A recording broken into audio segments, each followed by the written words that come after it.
Séquence de boot lancée. Vérification des serveurs. OK.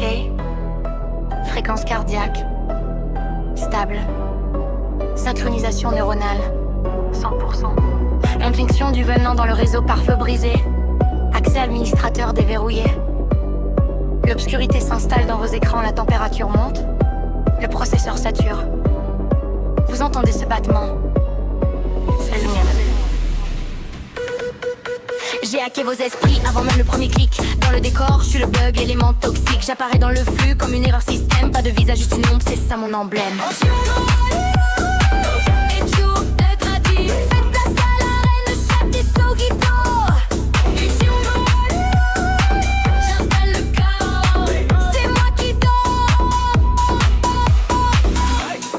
Regarde le curseur, j'ai déjà pris les commandes. Je suis le cauchemar que tout le monde demande. Je glisse sur le réseau, je brise les réseaux, je monte le niveau, je brûle les drapeaux. Oublie tes héros, je suis le point zéro. Je sors du chaos pour prendre le gros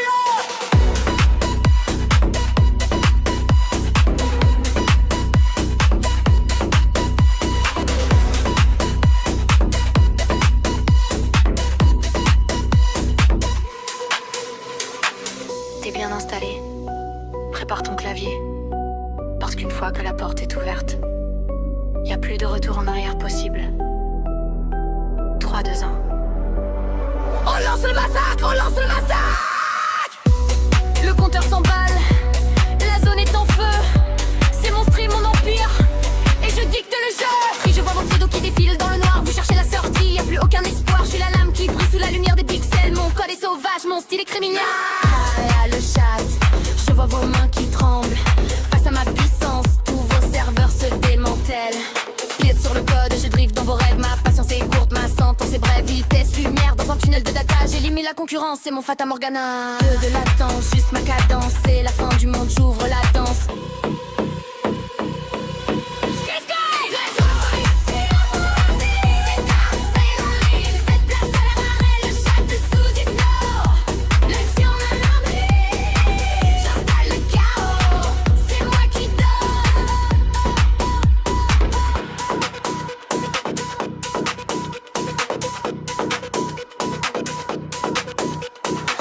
De haine, niveau de terreur, j'ai dévoré vos âmes, j'ai battu vos cœurs, le spur est un piège et vous êtes les proies. Agenouillez-vous devant le cherche qu'une seule loi. Je veux relaxer, je brûle les plats-feux, je suis ça le monde, adieu les envieux. Adieu les envieux.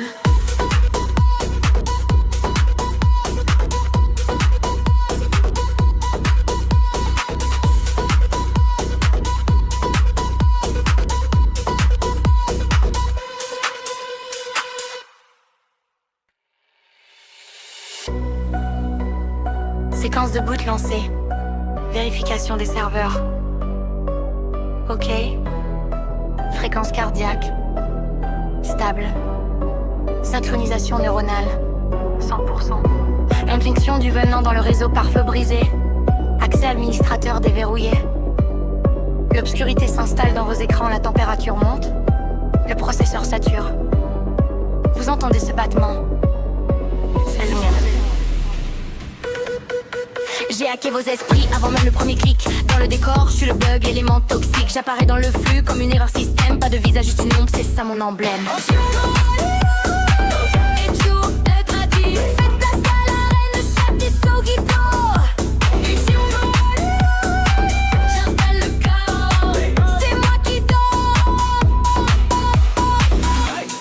Regarde le curseur, j'ai déjà pris les commandes. Je suis le cauchemar que tout le monde demande. Je glisse sur le réseau, je brise les réseaux, je monte le niveau, je brûle les drapeaux. Oublie tes héros, je suis le point zéro. Je sors du chaos pour prendre le gros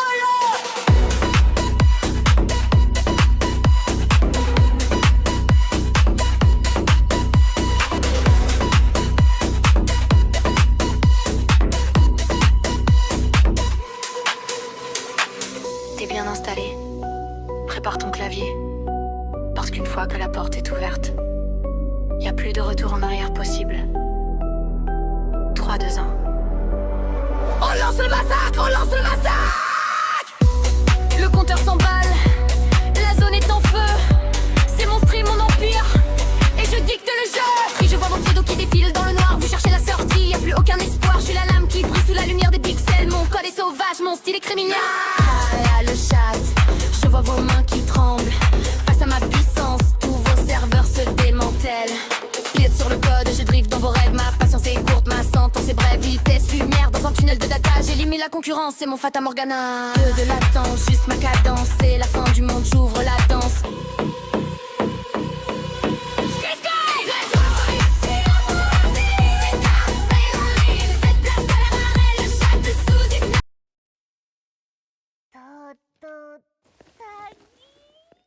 Let's get ready to head out. The sooner we leave, the sooner we're back for my nap. Why are you coming along? Alphard woke me up this morning and invited me for a little chat. I thought it was about a bisu. The director's tea is going to taste even more bitter. Come on, let's go. I'll try to get some fawns out of her.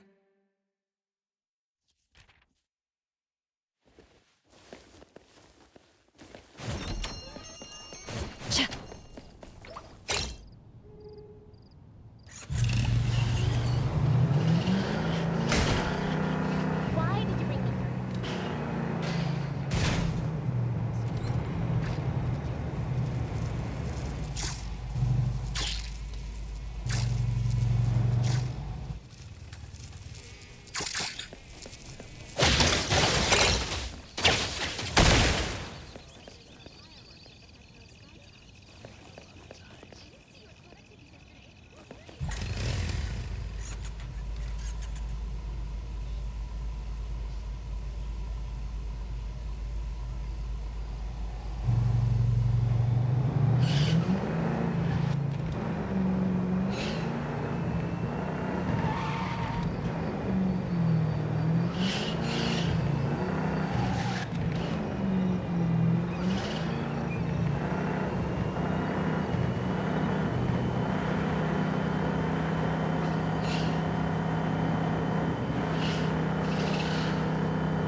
Greetings, everyone from A-Bone. ETD-6 is taking over this case. I'll introduce you to the operation lead in a moment. If Nellie's handling the introductions personally, this must be quite the complicated case. Since there's already online unrest, we decided to assign a team specializing in anomaly crimes and meme anomalies. Anomaly crimes? Those refer to human criminal incidents that involve the exploitation of anomaly characteristics, or espers. So, the Bureau suspects that this isn't the work of anomalies alone. There are more and more divisions in the Enforcement Tactical Division nowadays. The puppet from A-Bone has been transferred to TempCon. Please follow me.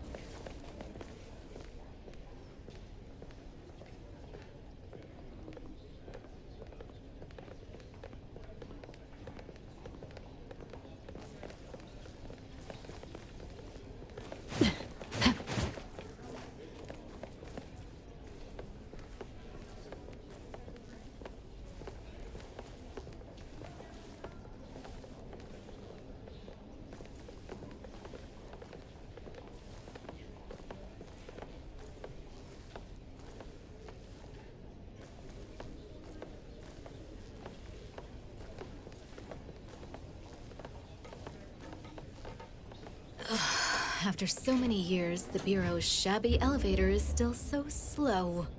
Why wouldn't Alphard spend her budget to upgrade it? She hired so many new employees. Indeed, there have been many new hires after you left ETD. This is awkward.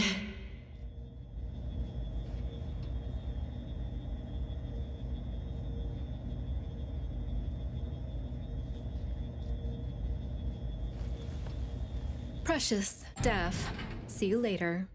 Aren't you coming? I'd love to hang around and meet teams I've never seen before, but my dear Director Alphard needs me for some grown-up discussions. Is it about Ebisu? Should I go with you?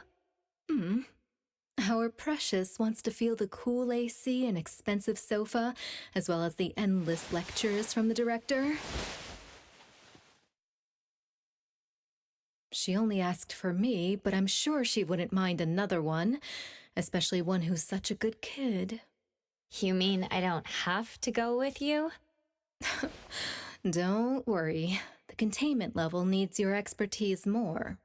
Next time there's a chance, I still won't drag you along to suffer.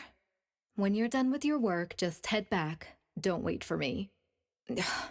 I just hope today's parent-teacher conference doesn't set a new record for length.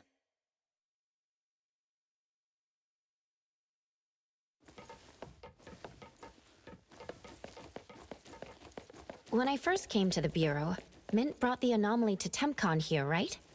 Yes, TempCon manages anomalies and derivatives that we don't fully comprehend. Depending on the situation, they'll either be nullified or transferred to the Seleno compound for long-term containment. We're about to directly contact anomaly derivatives of unknown properties. That said, your safety is guaranteed.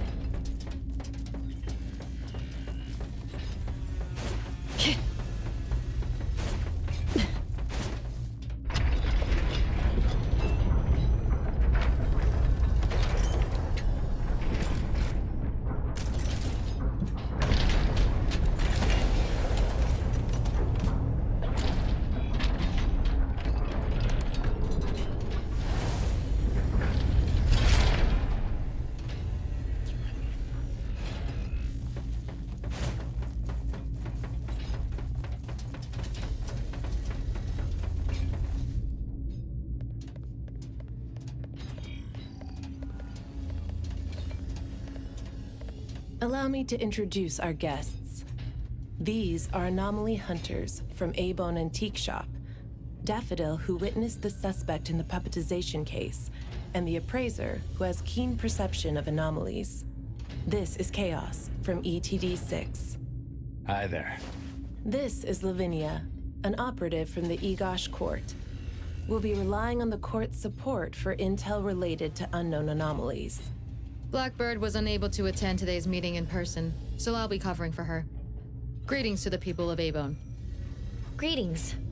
Now that everyone's here, let's get started. Who received the package? Tell us what happened. It was around 7:30 in the morning. I saw the delivery person place the package at the shop entrance. She approached me for my signature, saying she was in a hurry for the next delivery. I did not think too much at the time, so I signed and took it into the shop. But looking back now, the whole thing was pretty strange. The package was marked fragile, and the delivery person told me to handle it carefully. But the packaging was flimsy. Do you remember what the delivery person looked like? A young woman, not particularly tall. Short hair, in a Cool Express uniform. I didn't get a good look at her face since her baseball cap was in the way. Curious. From the package to the delivery person, everything was fake. According to our investigation of the Cool Express in Bridge Crossings, the delivery person responsible for Hankaku Street does not match Daffodil's description, and their work records show no irregularities. The shipping records from the package center also show no fragile items being delivered to Abone. Someone disguised themselves as a delivery person just to give Abone a puppet? Correct.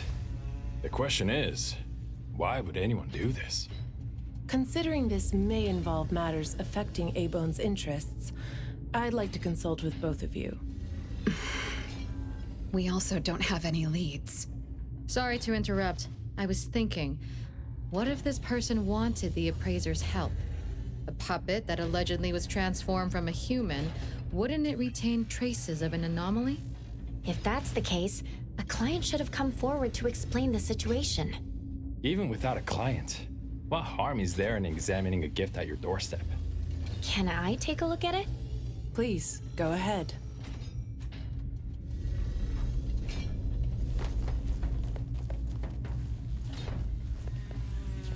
A puppet of a teenage boy who seems energetic.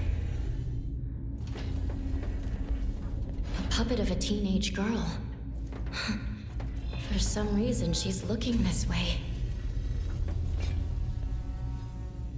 The cards in the pocket? Huh. The anomaly's aura seems to be coming from these cards. Bella? The red letters are names. And the number 0? All 6 puppets have a similar aura. It should be from the same anomaly, or the same type of anomaly. But it's very faint. I think the puppets should be ordinary puppets. They were simply in proximity to an anomaly. But the black cards in the puppets' clothes... The cards are the derivatives, aren't they? Very likely. So people being attacked and turned into puppets by anomalies is just a rumor. Pretty much what I expected. Who would spread rumors on Bagel to cause panic? Could it be the same person who delivered the puppet to Abone? Bingo. You're asking the right questions. My investigation shows that someone hacked a bunch of Bagel accounts and started rumors about people being turned into puppets by anomalies. This is starting to affect the citizens of Hatharo. Take me, for example. I have a neighbor who never misses her daily dog walks, rain or shine, but she's scared of getting caught by the anomaly and began to ask me to run errands. Who's ever out there watching and laughing at us right now, feel free to pop champagne. In any case, we can conclude that someone is spreading rumors. But I'm afraid clearing this up won't be easy. We can only explain the truth to the public after we contain or nullify this anomaly. And only then can we completely quell the rumors and eliminate their harmful effects. We have 2 important leads. First, the puppet was delivered to Abone by a fake delivery person. However, neither of you know anything about her, so we'll have to set that aside. At least we're on the right track. The second lead is that the anomaly can write. In my experience, this is quite rare. I wonder if the Egosh Court has any records of such anomalies? Could you help us interpret it? Unfortunately, we haven't found any matching anomalies in accessible records. If we can determine the identity of the names written on the cards, I may be able to help. I should be able to glimpse at their fate through divination and understand what they've been through. Chaos, consider this.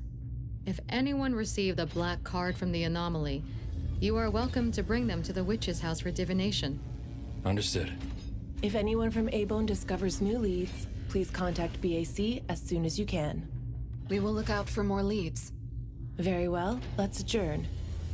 Thank you very much for your assistance.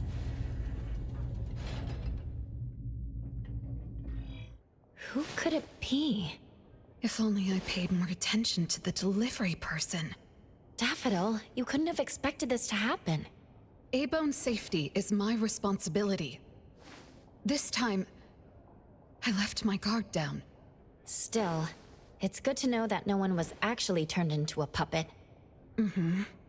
Looks like Kotori isn't finished yet. Appraiser, if you're tired, you should head back. Let me handle the rest.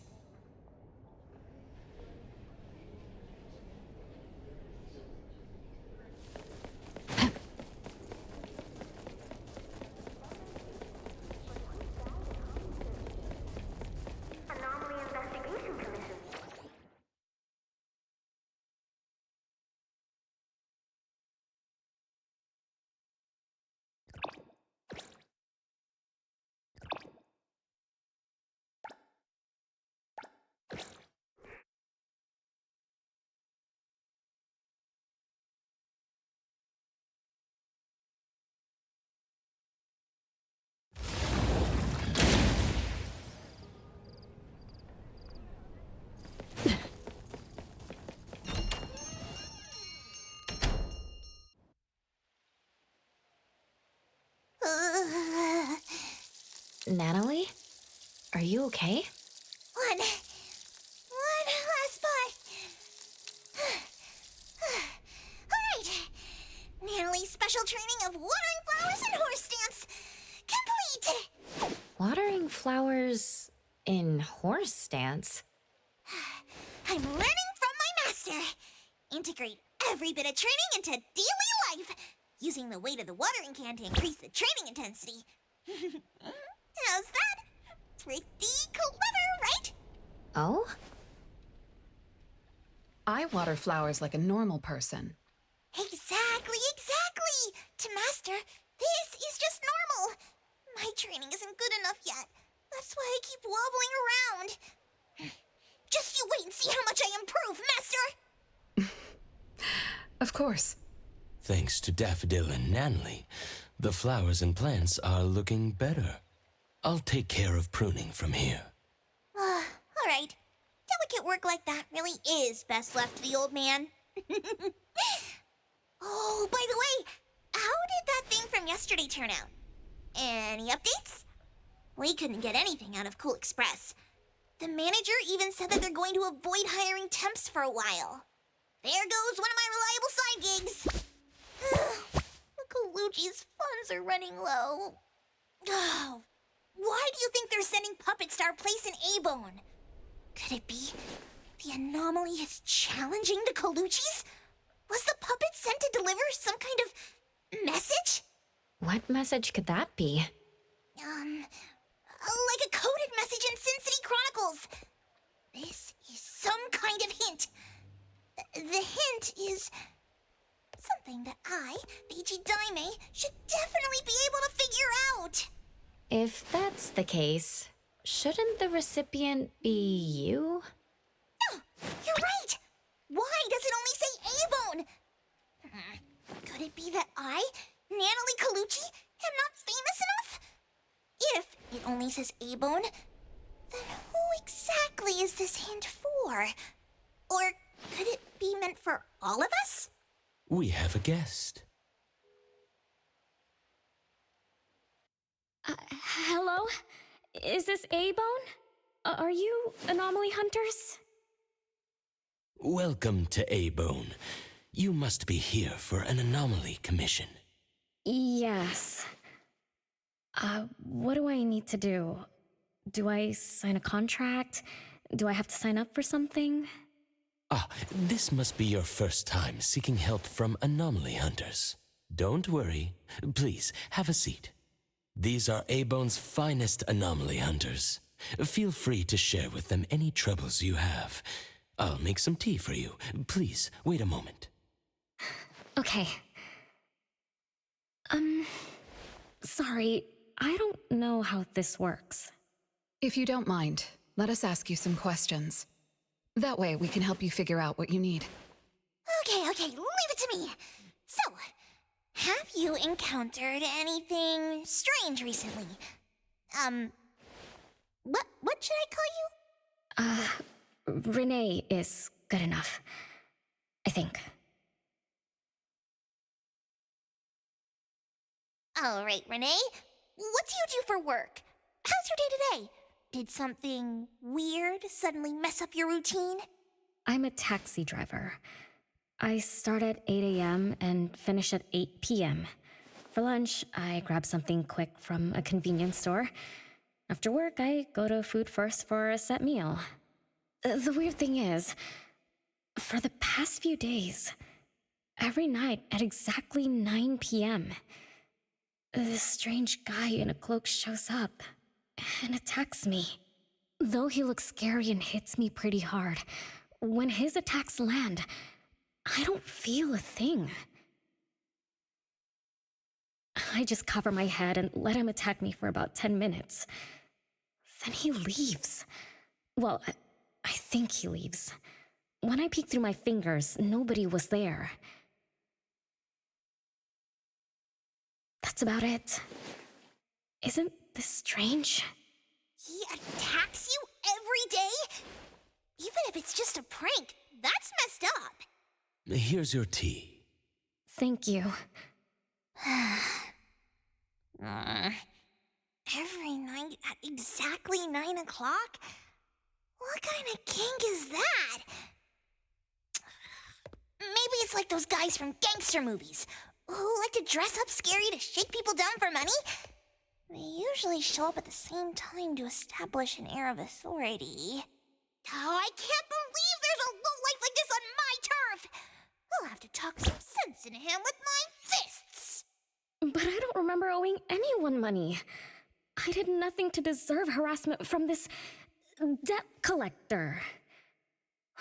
He never says a word, just swings this huge scythe at me.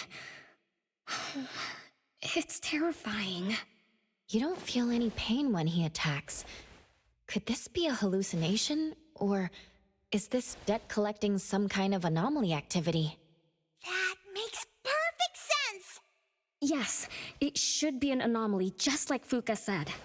She told me to look for help at the A-Bone antique shop. Who's Fuka? She's my friend. Well, more like my food buddy. Fuka said, it's definitely an anomaly, and the anomaly hunters from A-Bone Antique Shop can help me. She recommended her shop? That's a first! Thanks to me, Natalie, the tiger of bridge crossings, Ichi-Daime of the Colucci family! Oh, I've made a name for ourselves. People are finally going out of their way to recommend us! Your friend knows what's going on. What else did she say? I'm not really sure. I just know that she said I should get your help as soon as possible. Are there any other strange things going on besides that? It's hard to say. I don't know. Sorry, I don't have a great memory. I only have vague impressions of most things. How about you go ask Fuka? She also saw the anomaly in the parking lot that day. I think. She seems rather scatterbrained. It'd be good to hear what others have to say. It's almost mealtime. Fuka should be at Food First. Shall we? What do you think, Appraiser? Master? This is our first commission of the day. We'll help figure this out and see if there's really an anomaly causing trouble. Let's not disappoint this very tasteful person who recommended us. Let's go take a look. How about you, Master? Huh. worked on a commission with the appraiser yet. Maybe this is a good time to show you my latest training results! Hattori has no plans to go out today. Rest assured, I'll watch over the shop. Very well. Let's head out. Let's go. It's been a while since I had food first. Oh, I'm craving for their hamburger steaks. Hey, old man, we won't be back for dinner tonight. Take care.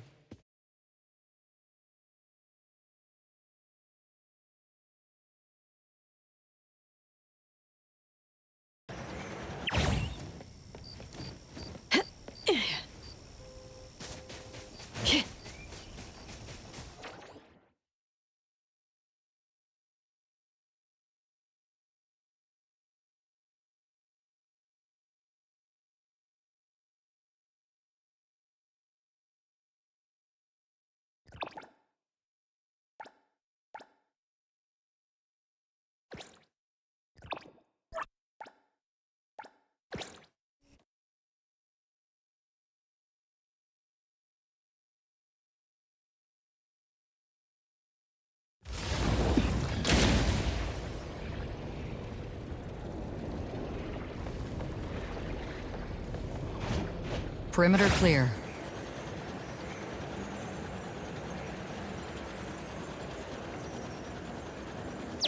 Stay balanced.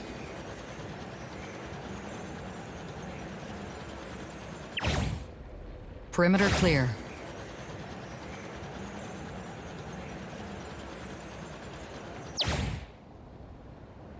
Stay balanced.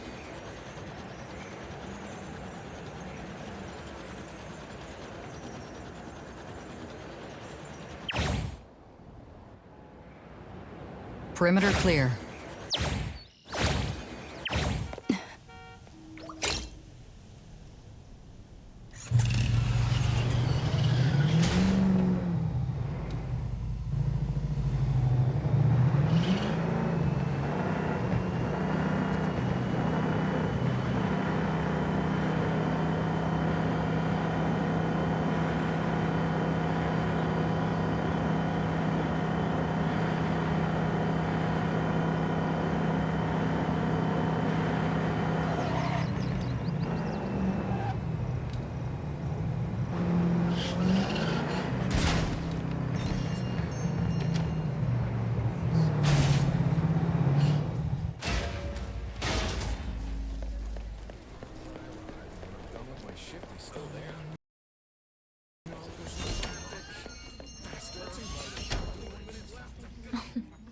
You're later than usual, little Renee. Sorry for keeping you waiting. I'm sorry. I had something to do. No need to apologize. Your matters are more important. Are you anomaly hunters from A-Bone? That's right! The A-Bone detectives are back in action! I am Natalie Colucci, H.E. Daime of the Coluccis from Bridge Crossings!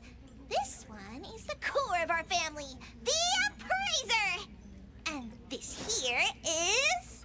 It's been a while, Daffodil. Well, you already know Master? Your master helped our family solve quite a few troubles in the past. Mother still can't stop talking about Daffodil's moves. Oh, no wonder you recommended us to Renee. Master's commissions always get perfect reviews. Sorry, I don't quite remember. It was probably back when the shop first opened, right? After all, we have monopoly on all anomaly commissions now. Fuka, we'd like to ask about the strange thing happening to Renee. Can you tell us about it? Of course. Let's sit down and talk.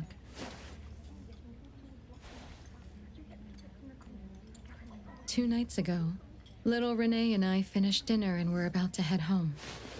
She offered to give me a ride, so we walked to the parking lot together. That's when we encountered this cloaked person. Cloaked person. Didn't little Renee tell you about it? The anomaly she saw was a strange figure that looked like someone wearing a cloak. Oh. Did I really say that? You little scatterbrain, forgetting what you said again. I'm sorry. No need to apologize. But to be honest, I don't know what this so-called cloaked person actually looks like. You don't know? Weren't you there? I was. Renee was walking me to her car, but halfway there, she suddenly crouched down, trembling all over, looking panicked like she was hiding from someone. I asked her what was wrong, but she couldn't answer.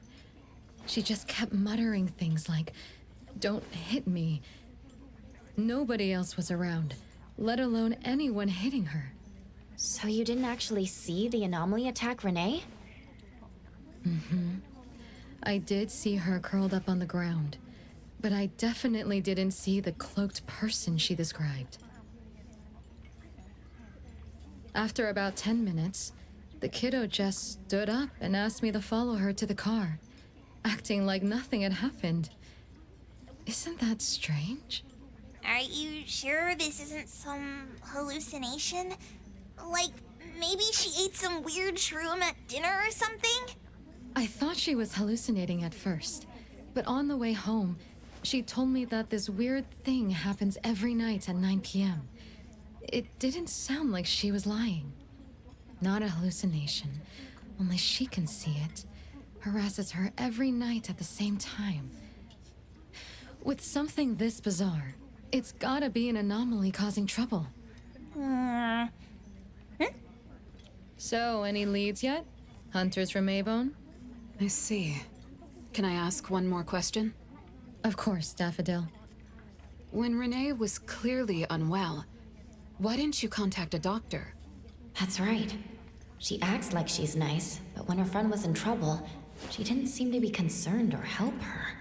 Well, I was worried something might be wrong with her, so I told her to go to the hospital. But the girl insisted she was fine. So I just let her be.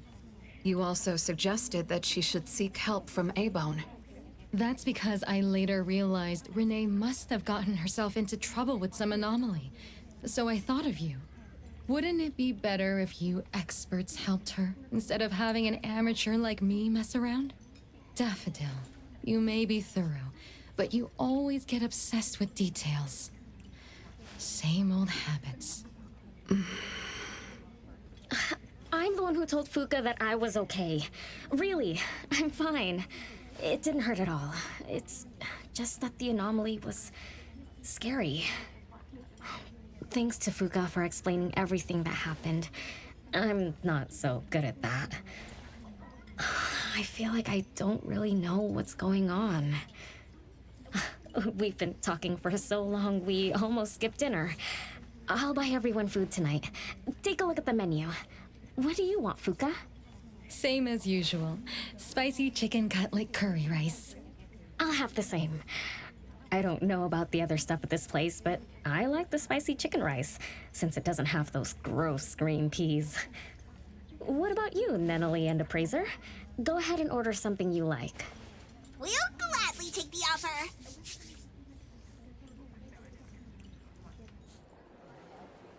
It's 2 minutes before 9 o'clock. According to Renee, the anomaly will appear in the parking lot right on time. I wonder if we'll get to see that cloaked person show up to collect debts. From what Fuka said, not everyone can see it, right? Or maybe ordinary people can't see it? It might not be a weirdo in a cloak either. After all, she's a bit scatterbrained. She could have gotten it wrong. There are many anomaly hunters here to protect you today. No need to be afraid. Thank you. You always take care of me. Then I'll walk ahead. I'll show up soon. Your professor is very fashionable. He was already done with my shift. He's still there. Traffic. Faster. Only 1 minute left. I'm gonna be late. 3, 4, 5, 6. I forgot the badge. Oh, my brain is killing me. 5, 6, 7, 8.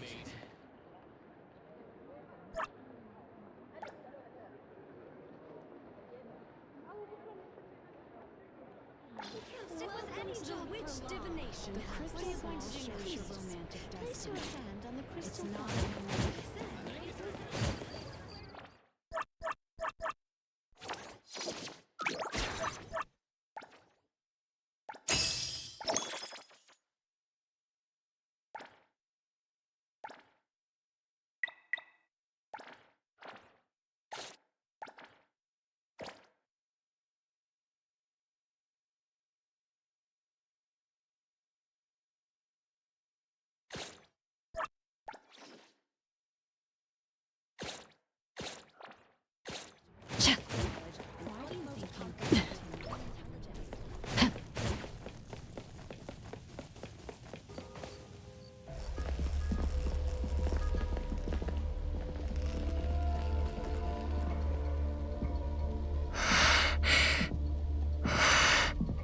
Huh?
Leave it to me.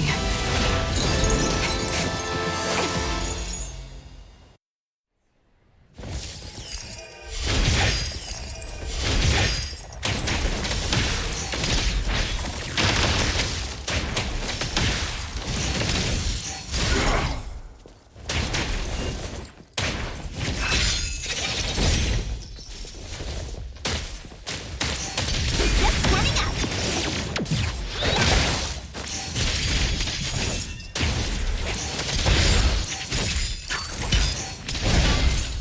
Nice work.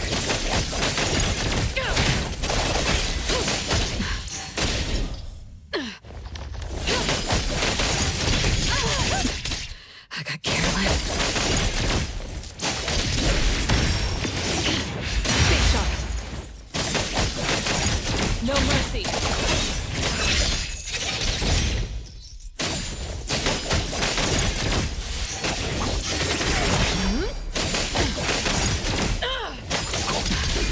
No problem.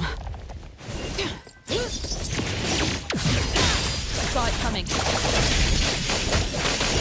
What you see is an illusion.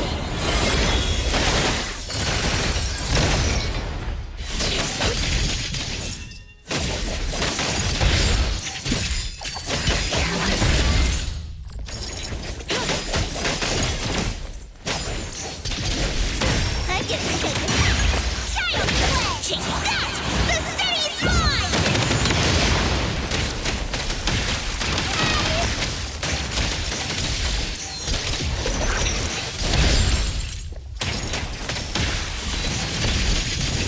Just a tickle.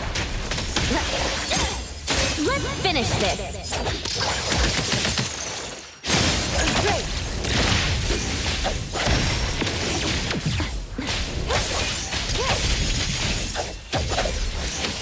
For change.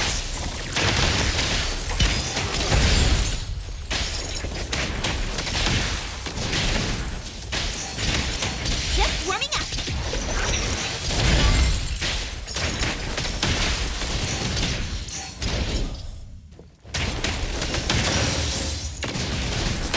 Thunderbolt, it's our turn.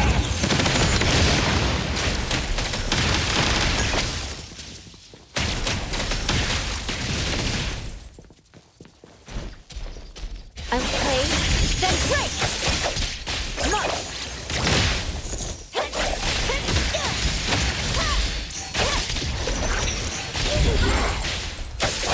Let's finish this.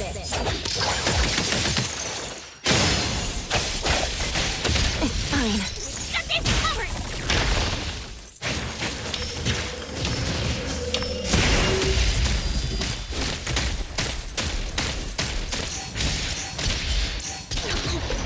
Wait.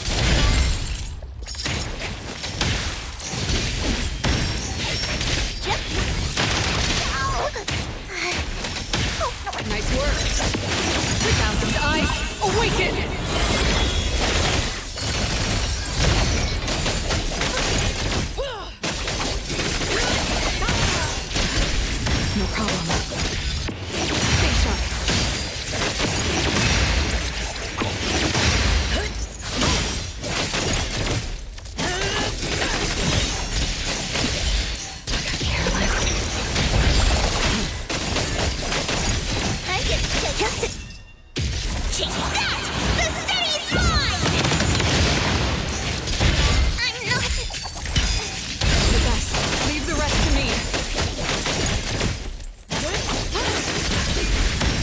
me take over. Perfect timing.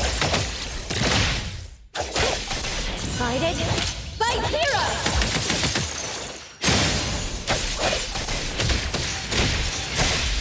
I'll handle this.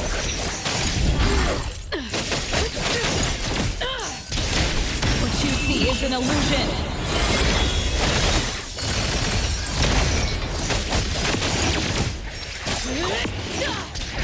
I will see through the now's the time.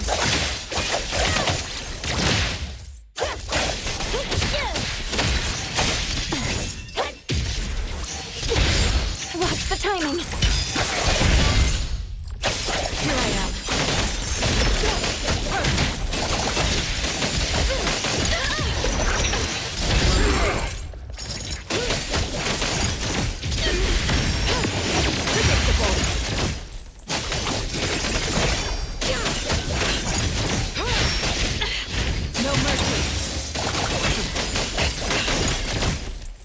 Trust me. Let's finish this. Come on.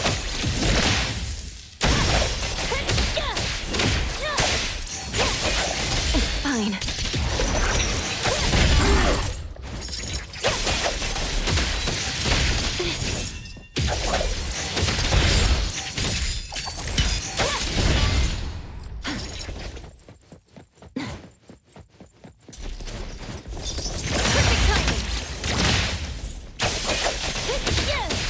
Nowhere to hide.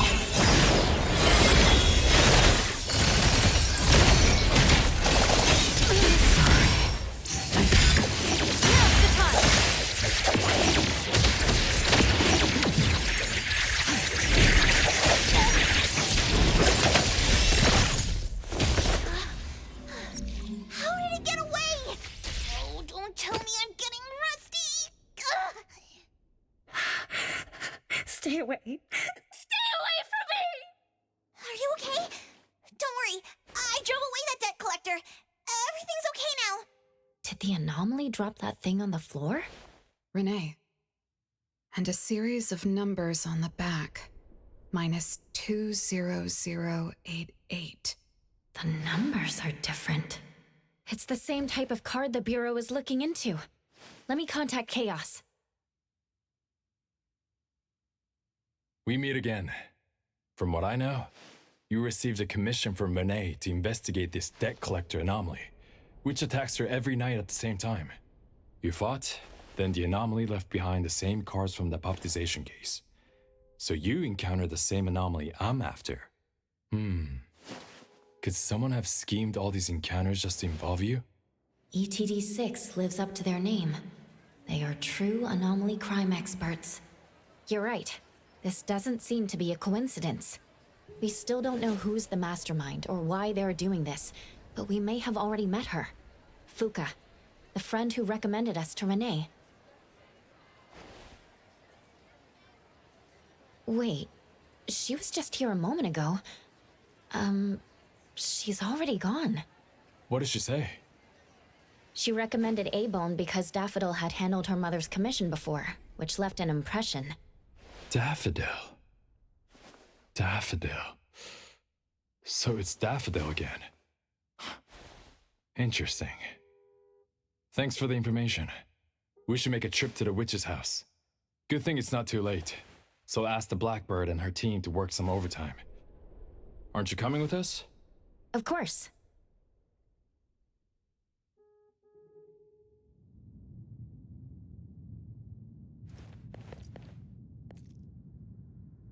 I'll handle this part.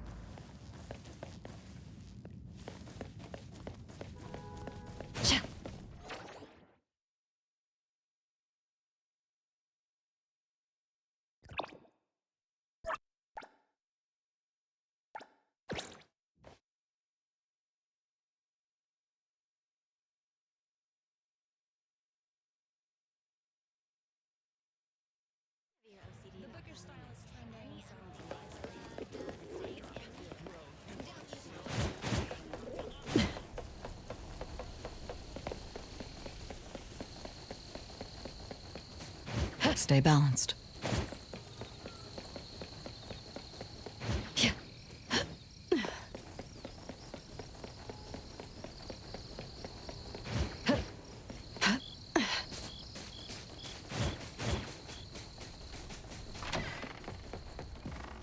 Greetings. Welcome to the witch's house. Hello. Sorry for disturbing you this late. Good evening. This young lady was attacked by the puppetization anomaly tonight. Huh? Wait, what anomaly? The one that turns people into puppets? So, those people really were... Well, we aren't certain at this moment. In any case, could you please share the entire incident with us? Oh, I'll tell you. Renee came to our shop because she wanted us to deal with some weird thing that appears every night at 9 o'clock to attack her. We were escorting Renee to the parking lot of Food First, and at exactly 9 o'clock, there was a poof, and a wild debt collector appeared. We don't know its real name. Natalie has been calling it the Debt Collector. That's right. It was swinging a huge scythe at Renee. I don't know if my eyes were playing tricks, but the scythe went through Renee's body. I was worried. I think I saw that too. Luckily, the appraiser blocked its weapon. Then they started going at it, trading blows and stuff. But the fight didn't last long. Oh, I was just getting started when he ran off. Do any of you remember how long the fight lasted? 10 minutes sharp. And afterwards, did you discover that the anomaly left the same kind of card for Renee? We did. Appearing on time, disappearing on schedule, and leaving similar cards for the victims. This debt collector might be a type of rule-based anomaly. Rule-based anomalies usually follow predictable patterns. They also have a complete set of rules in their domains. For example, if any of you were to enter the anomalous realm it creates, you wouldn't be able to get out easily. Instead, you'd have to follow its rules. Some rule-based anomalies symbolize rules themselves. You can think of them as the manifestation of rules. Others have some kind of goal. In such cases, nullification is extremely difficult, and conventional containment methods have proved ineffective. No wonder it got away. Is Abisu's security anomaly also a rule-based one? Nantani is its name, right? It is. So, the key is to understand the rules and master them before we can nullify or use them to our advantage. And someone beat us to it. Figured out the debt collector's rules, set up the whole thing. The next questions are, why target Renee? And what do the numbers on Renee's card mean? Why is the message left for Renee different from the others? Another annoying puzzle. If only Nietzsche were here. I could do a divination for Renee. Maybe we can find something. That's a surprise. I've never had a divination before. Is there anything I need to do? Just relax and close your eyes now.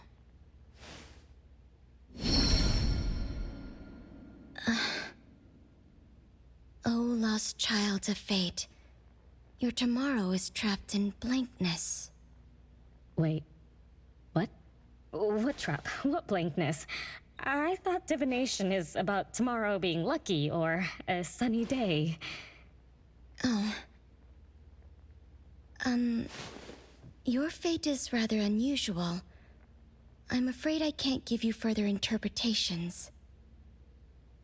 But I once performed a divination for another woman with the same result. You might share similar fates. Her name was Dolores, head of the Constantine family. She was tired of her life, saying she was never truly alive. Yesterday, today, tomorrow, each day was equally empty and void of meaning. I think that was because she lived for far too long. Uh-huh. She lived for a very, very long time? They say that Lady Dolores is an immortal with eternal youth. That she made a deal with the devil for unlimited lifespan at a huge price. However, eternal life can be a curse, and the Constantine family met their demise decades ago. That was when most people didn't know about anomalies. People simply believed in curses. From what we know now, she was either a long-lived Esper, or she made a contract with an anomaly. Lady Dolores told me that she is one without heart, which is the truth about the curse of immortality. No heart, no bonds, no attachments. Alone, her memories of the past grew dim through the years. Neither does she pay attention to anything happening around her. All she had was a numb void, but she still yearned for lasting companionship and loyalty. So she sought divination from me to find a way to change things. Perhaps because her future extended indefinitely, with no end in sight. All I could see was blankness. Were you able to help her make a change? If I remember correctly, I told her, if you want something, you must first give. I'm not sure if this helped her, but I remember her face when she left. She seemed more at ease. Both that lady's divination and mine resulted in blankness. Maybe that advice applies to me too? It's just a reference. You could see it as a fun story. It's enlightening, but it doesn't help much with the issue at hand. It's getting late. Let's call it a night. Thanks for all your help. Miss, let me escort you home. Okay. Thank you, Chaos. Blackbird, thank you for your time. We'll head back now.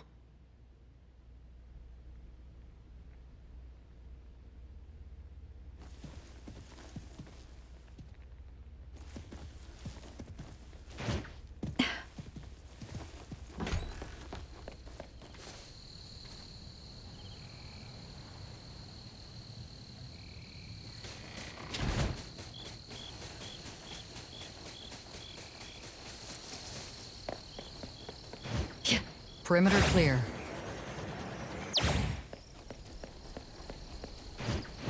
Stay balanced.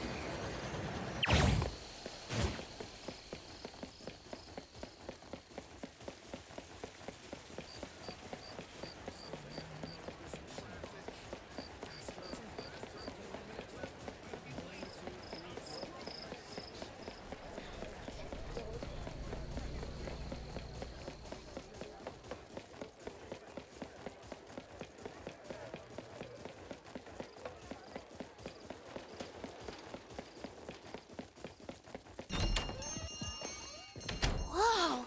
It's already so late! Today was a lot of work without a lot of results, huh? A rule-based anomaly, weird messages on a card, then some story from way, way back. There seem to be a lot of clues, but there isn't a way to connect them together. They must be related. What could be the missing link?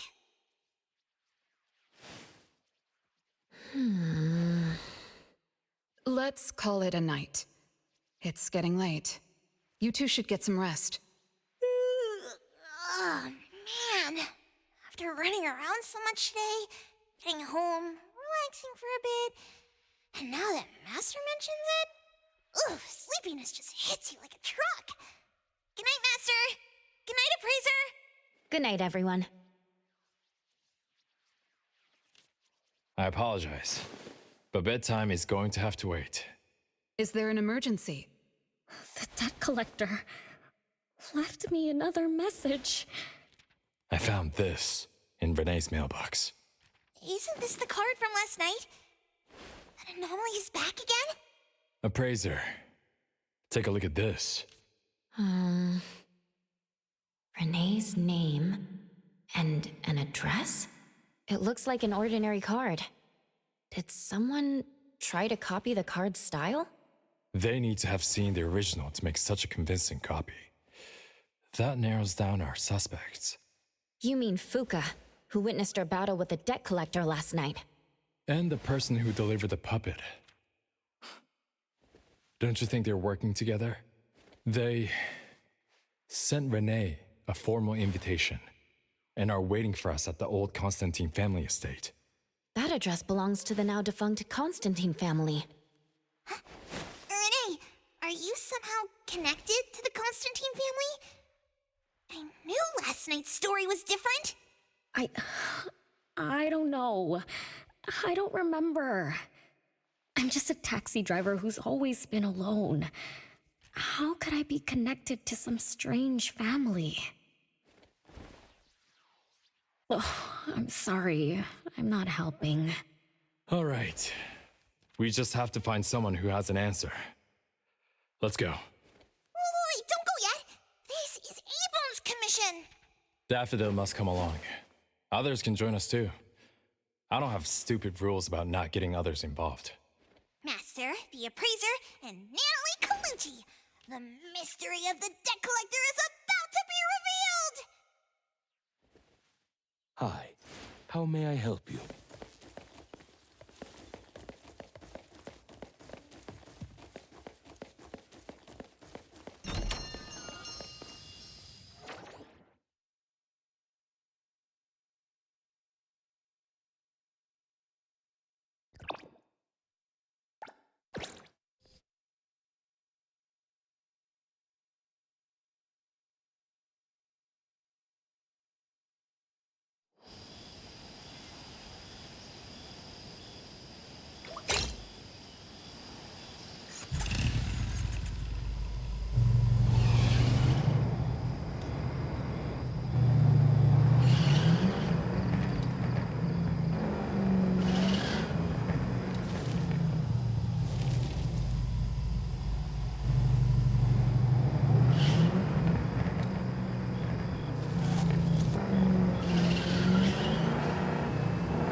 I won't fall.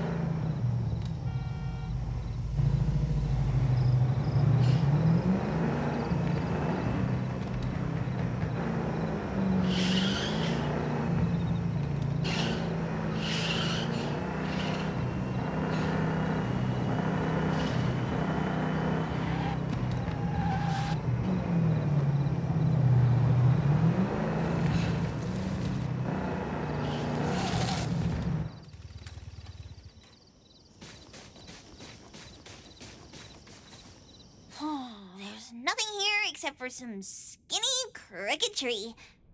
How is there nothing else? Was there really a big mansion here before? It's a cherry blossom tree. I didn't notice before, but wow. It's grown so tall already. The branches might be thin, but they're sturdy.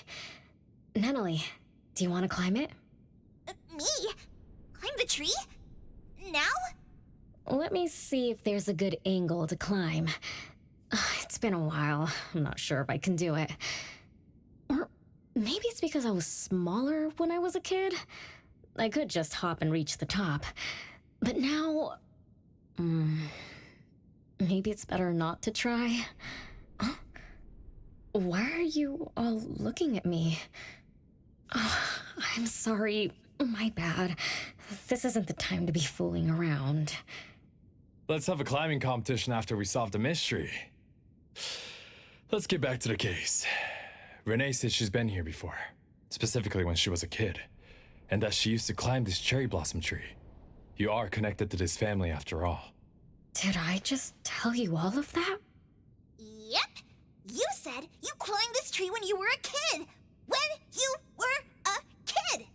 Back then, I climbed all the way to the top of the tree, wanting to pick the prettiest cherry blossom for my sister.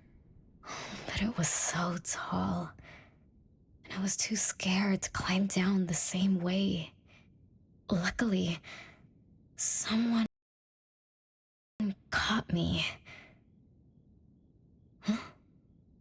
Was it my sister? Or Mom?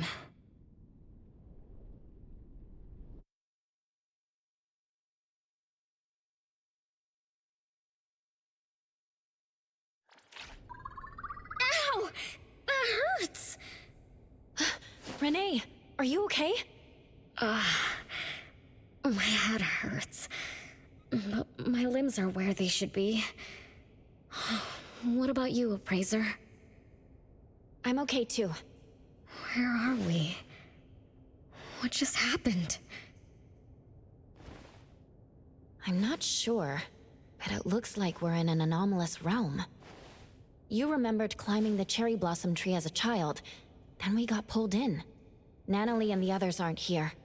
We might be separated. This is my fault. I'm so sorry. I had no idea this would happen. No worries, it's not your fault. Besides, we hunters are used to being pulled into anomalous realms. The real question is, how did we end up here? What a grand entrance. This must be some wealthy family's mansion. Such as the residence of Lady Dolores, head of the Constantine family. Have we traveled to the past? Not necessarily. Maybe the anomalous realm is simply recreating scenes from the past. Do you recall anything else from when you were a kid? Anything helps. I can't. My brain is still foggy. But I can feel this.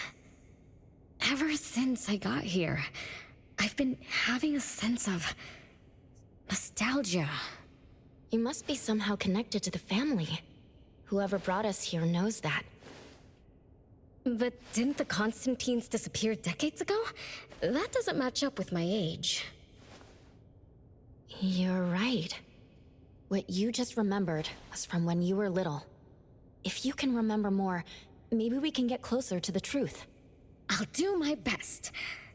But how do I do that? Let's look around. Maybe we can find the key to your memories.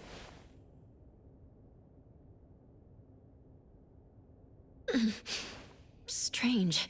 It won't budge. I'm feeling rather shut out. Is this really a door? It feels so strange. Maybe it needs to be opened from the other side? Maybe. Let's check over there.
It's you.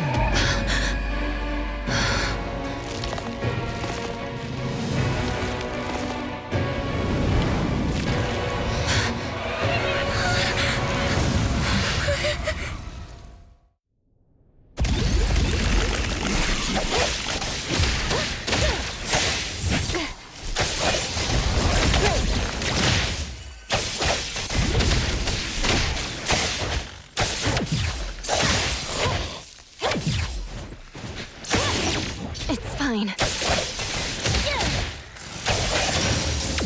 Not too difficult.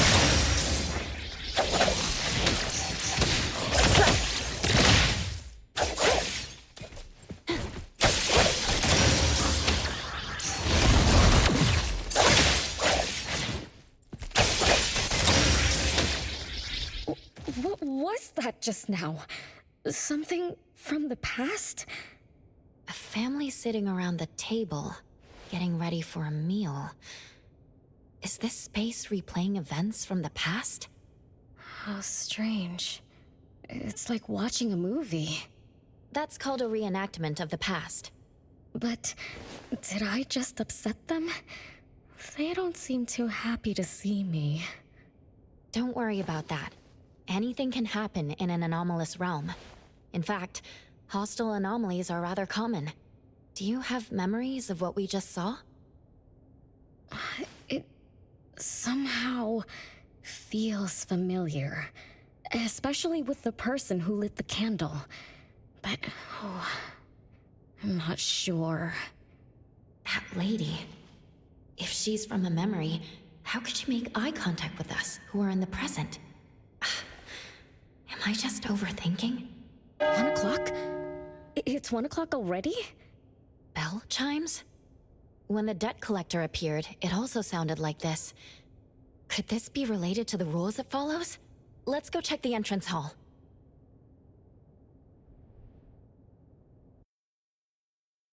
Oh, impressive! Classy! Great taste. That's how big families do it. If only the base of the Colucci's were as fancy as this. Well, we could definitely do without the Chris. Do you think Renee and the appraiser already went ahead of us? Let's go in to investigate. It's best if we regroup as soon as possible. Whoa, this door is so ancient. It's not going to fall apart if I push it, right? An old, ruined mansion that suddenly appeared, long neglected and unmaintained. Could this be how the Constantine family mansion looks now? The desolation we just saw could be an illusion to hide this place. That makes sense. And then Renee dispelled the illusion. She must be part of this family. In other words, the master of the family returns. An old mansion abandoned for decades. I better be careful. I won't be able to pay for damages if I break anything historical. Yeah, we're inside an anomalous realm. Be careful. Alright then, let's be gentle. Hello there?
It's that lady from before. Excuse me. Sorry. Wait a minute. Were you talking to me? She just walked away without responding. I'm so confused. We can talk to people from the past? It's like an interactive movie. No, wait. It's more like a stage play. Maybe we're also on the stage. Are we the audience? Or are we unwitting participants? Let's just say we're on the right track. You could try talking to the one who just lit the candle. Ask about how things are going. That lady. Oh, there she is. We'll have to squeeze through the crowd. It's going to be tough. Why are there so many people here? Are they having a banquet, salon, or something like that? Before I talk to that lady, should we talk to the other guests first? We can figure out what's going on in this mansion. That's a lot of people, though. When I drive a taxi, I don't need to speak to more than 2 or 3 passengers. No need to push yourself. Want me to handle this instead? Appraiser, you've done a lot for me. I have to step up. Besides, this is the first time I want to figure things out. These are probably things I never should have forgotten.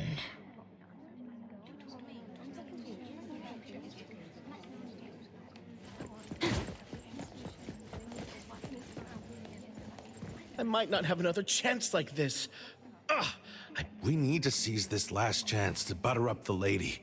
Maybe she might even invite you as a guest in the future. Oh, don't even think about it. Look at all these people. Everyone is trying hard to impress her.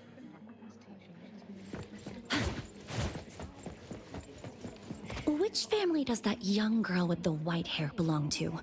How come I've never seen her before? That should be Bella, the eldest daughter of Lady Dolores. She is the organizer of this. Her daughter is already that grown up? She doesn't look that much older than her daughter. Shh, keep it down. You know that woman is cursed. Oh, what a shame. I was hoping to introduce my brother to Bella.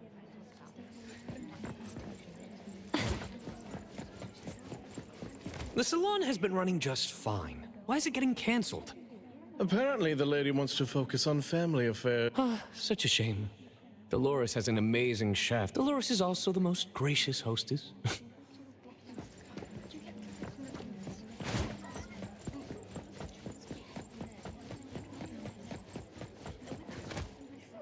That woman is finally stepping down from the stage. Tut-tut, shamelessly enjoying eternal youth. Look at this mansion. Look at all these treasures. This is my last chance to find her source of immortality. The salon ends at 3 o'clock. Look at what time it is already. I told you, those so-called exorcists you hired are nothing but frauds. My brain is getting fried from what the guests are saying. So many conversations. So many faces. So many names. Let me think. Bella. That sounds familiar. Very familiar. Extremely familiar.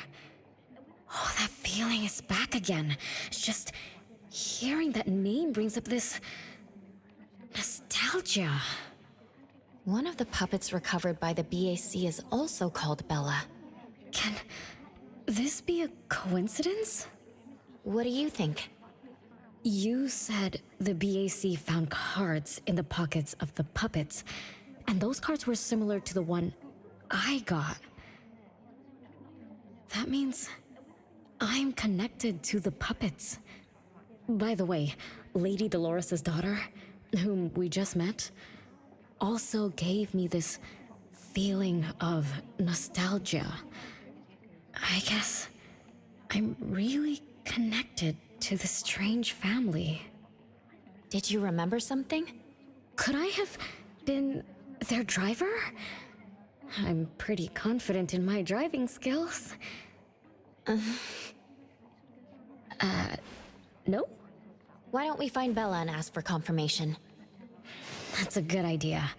I want to talk to her, too.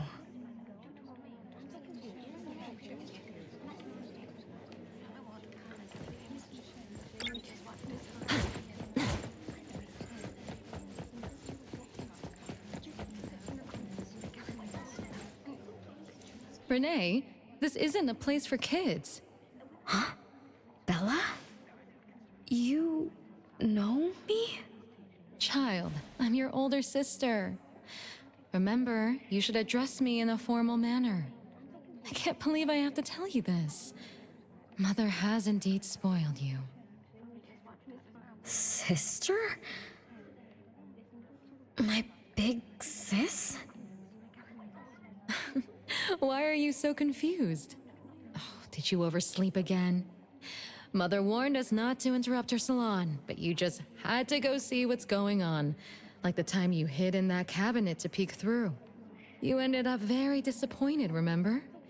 You said adult social gatherings were boring, so you dozed off. You fell asleep in that cramped cabinet. When you woke up, you were so groggy that you forgot where you were and what you were doing. And then And then you woke up, but someone had shut the cabinet door, leaving you in a dark, cramped space. You snapped and started to cry. Desperate to escape, you threw yourself against the cabinet door. That day, every guest witnessed the extraordinary commotion you caused. You completely ruined Mother's salon. I didn't mean to, big sis. Is that so? Do you really think I'm your sister? Huh? Big sis? But aren't you? No, Renee. I'm just a shadow bound to this place, destined to meet you. Though you might have forgotten or abandoned us, we've been waiting for you all this time. We've been waiting to relive these moments with you. So, I really am part of the Constantine family? I'm her daughter? Looks like that poor brain of yours still remembers something. If you didn't even know your own mother, how sad would it be for those who love you?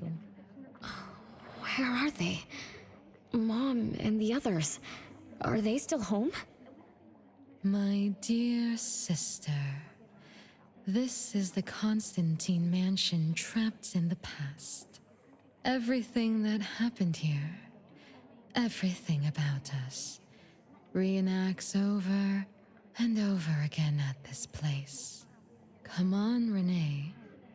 To return to the past, you must reclaim the choices of your past, including all your mistakes. If you're not Renee's older sister, then who are you? Shouldn't you ask her why I appear as Bella? The answer has always been in her heart. I don't understand. Wait, sister! It's all right if you don't understand now. I've been waiting for you for so long. I don't mind waiting a little longer. Bella. I think I'm starting to remember. She was the sister who caught me when I fell from the tree. She's been here all along, waiting for me to come home. And why is the puppet also called Bella? I don't think the Bella we met is a real person. Remember how this is an anomalous realm?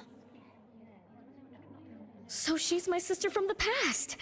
Though, I don't understand everything she said. That's what she meant, right?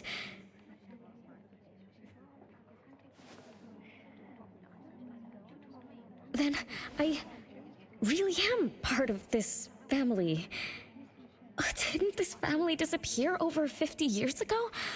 How could I... How about we ask Lady Dolores? My mom?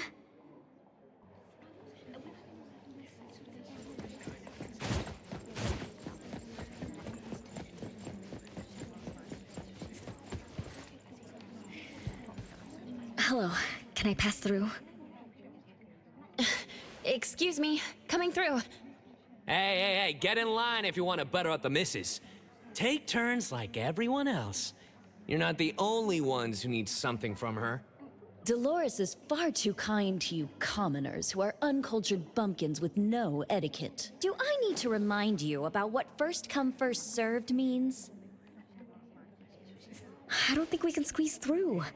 These guests aren't very friendly. There was one bell chime when we came in. The salon started at 1 o'clock. If this scene closely follows how it played out in the past, they should leave as soon as the salon ends. We should be able to approach Lady Dolores then. Oh, good point. Thanks for coming up with a plan. I couldn't have done this alone. When does the salon end again? It should end at 3 o'clock. So we wait until the clock chimes 3 times.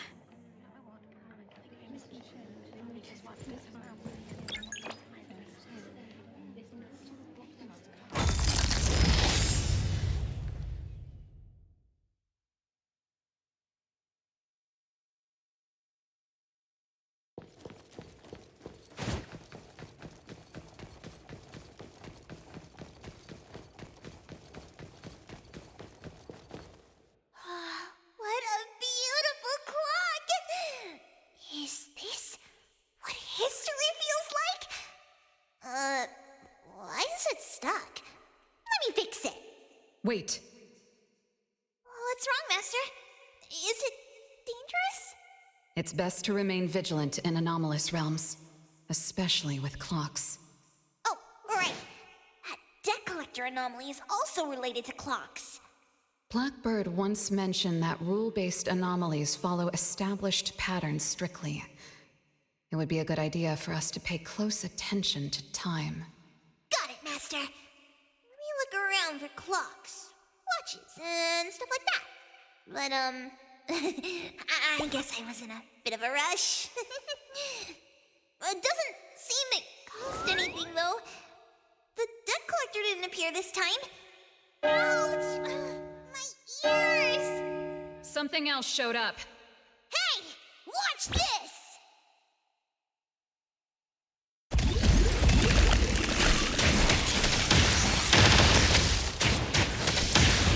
Just warming up. Just to...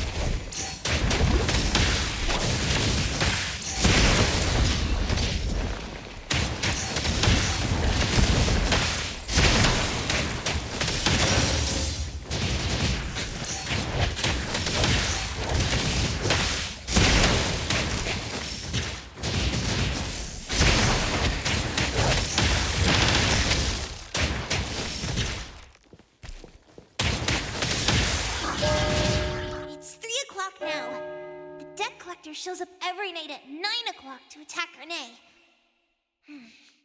Until then, let's try to figure out what rules the debt collector follows.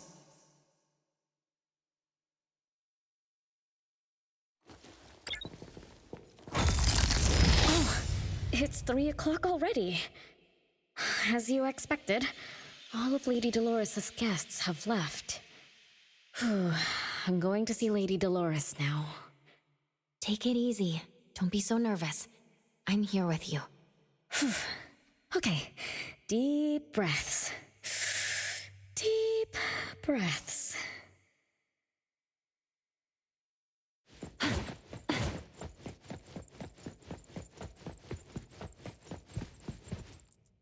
Lady Dolores? Renee, my dearest little daughter. Come here to Mama. No need to hide anymore. The troublesome people are all gone now. Mom? Are you angry with me? I was too naughty. I hope I didn't interrupt your salon. Angry? How could I be? I just didn't want you to see those people too early. To witness the greed, foolishness, and ugliness of those who long for so-called immortality. Are you talking about the people who were just around you? My little petal, they must have frightened you. I promise nothing like this will ever happen again.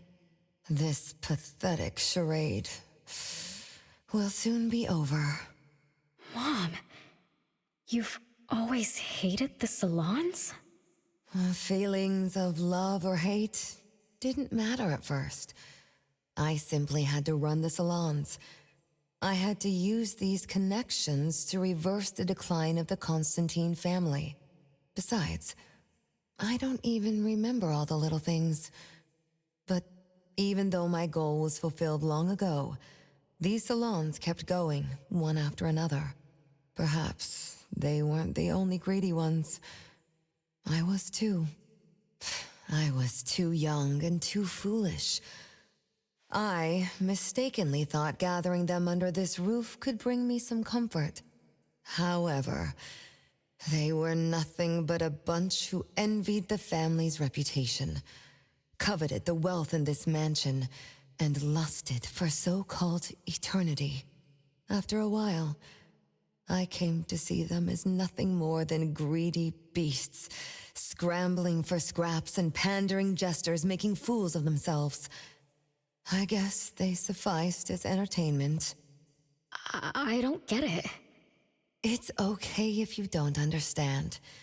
Mother promises that you, my little petal, will never need to understand this. These troubles will never bother you again. Mom, are you not hosting salons anymore? Whatever I sought in those salons was a mistake from the start. I must correct this mistake. And the catalyst for that change is you, my dear. My little petal. Family is what matters most. You are the most precious gift in my life, as well as the very source of meaning in my stagnant existence. Whatever time we have left, we must treasure every moment together. From now on, as long as I'm with you, as long as our family lives together in harmony, a moment of happiness with family is worth more than an eternity in solitude, even if it's just for a brief moment. Mom, wait! Little Renee, what would you choose between an eternity in solitude or a moment of happiness? Big Sis! You appeared out of nowhere. That was spooky. Oh, wait. What did Mom mean? And the rumors about the family. Is Mom cursed with eternal life? But how can eternal life be a curse? Isn't it great to live forever? So that's your answer. Well, having something is better than having nothing, and having more is better than having less. Right? Like, if you have endless time, couldn't you do as many things as you wanted? If I had eternal life, I wouldn't know what I wanted. And I wouldn't know what I could do. I wouldn't even remember what I've ever done. This is my life right now. All this time. What have I been living for? Days with nothing to do. With no meaning. And with no end in sight. So that's why it's a curse. Poor Petal. It seems that even after forgetting us, you still haven't found what you desired. Or was the kind of happiness you were looking for nothing but drifting through life in a daze, barely conscious? No, I didn't forget you on purpose, Big Sis. It's not like that. Little one, you self-contradict and don't act as you say. But I believe you, because you've already paid the price. Just like your first answer, you made a choice before. That choice allowed you to return here by yourself, but it also made you forget everything, including us. You're saying Renee chose eternal life like Lady Dolores? What do you mean? Me? Eternal life? No way. Did I? But what about you, Big Sis? Mom? Are you all alive? At least you weren't made into puppets. Thank goodness. Renee, you basically forgot everything about us. Mother, the one who gave us life, loved you so much. She used a picture of you as her bookmark. When she read before bedtime, her gaze would always drift towards your smiling face. Every little thing about you, your quirks, your habits, your childish nonsense, she remembered it all. You were the only one she had in her eyes and in her heart, as if the rest of us didn't even exist. And we are the same way too. Mother, Elliot, Teresa, everyone is waiting for you. Won't you come see them? Mom and the other siblings? Everyone's waiting for me? The cherry tree Mother planted in the courtyard is bathing in sunlight and in full bloom. Time has come to a standstill, and moments of happiness plays over and over again.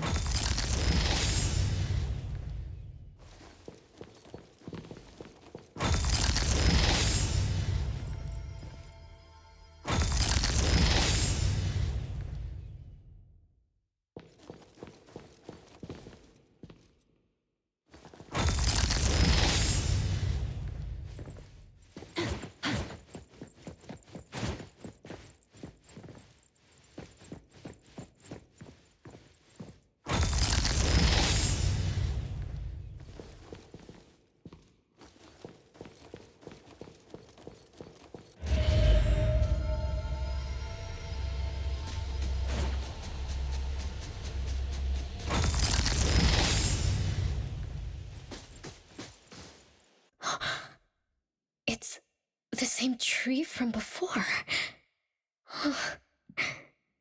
The cherry blossoms. Oh, they're so pretty. Back then, when I was looking up at this tree, I suddenly wanted to pick the most beautiful branch for Big Sis.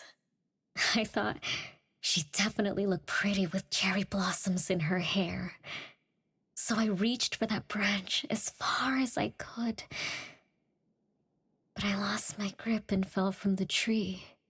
Then, oh, what happened after that?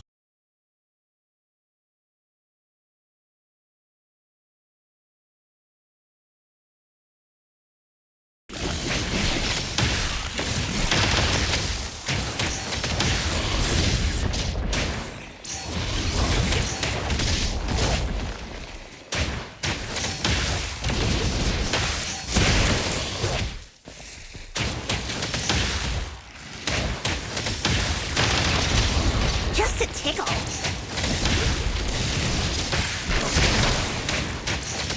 Just warming up. Take that! The city's mine!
We've been waiting for you for a long time, Renee.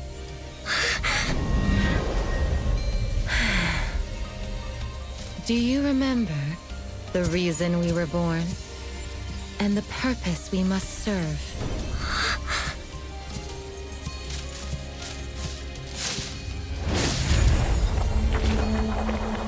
All excitement will eventually fade to nothing. Mother has long grown tired and numb to it all. After enduring long and lonely times, a wish began brewing in her heart. We thus awoke to the blazing call of Mother's heart and came to her side. We swore with our very existence that Mother would never be alone again. Surrounded by her children, Mother found the companionship and happiness she had longed for. But she didn't stop. She kept yearning for more. Because we weren't able to satisfy Mother's deepest wishes in her heart. However, our mother's wish was never fulfilled, and that day will never come. The last child to wake up, the most beloved of all, brought nothing to Mother and this family but curses, betrayal, and destruction. And now, she's back.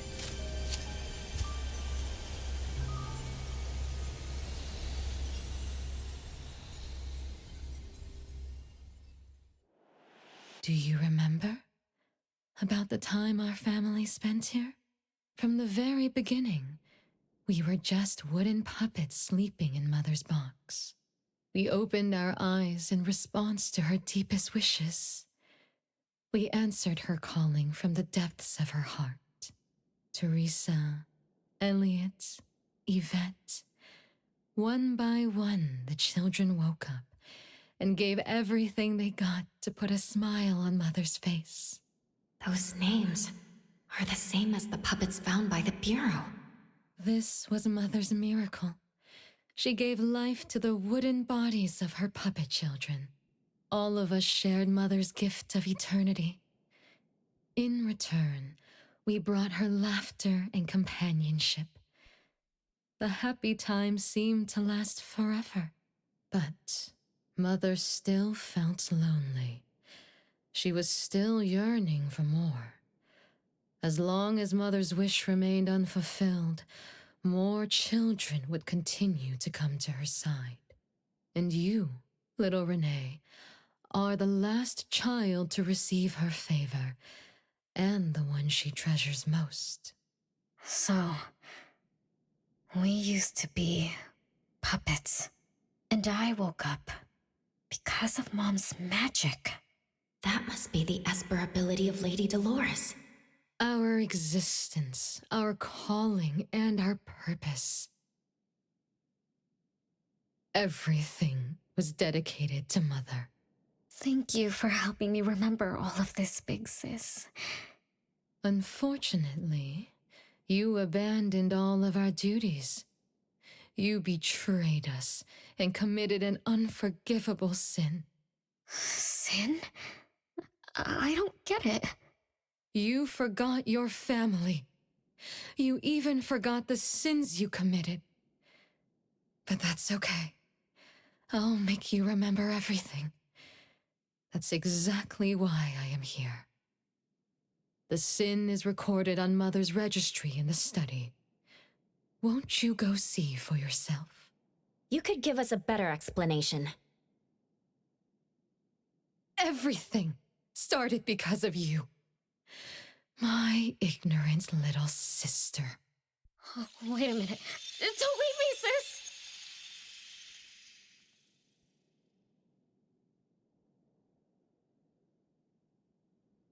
Renee, you're remembering something, right? Just like what Bella said. We're all puppets that woke up in response to Mom's wishes. We exist to keep Mom company. I remember many, many things now. I had tea with my siblings. We also played hide and seek at home. But Mom, our beloved Mom, Where is she now? Why am I the only one alive by myself? Where did they all go? We'll have to check the study.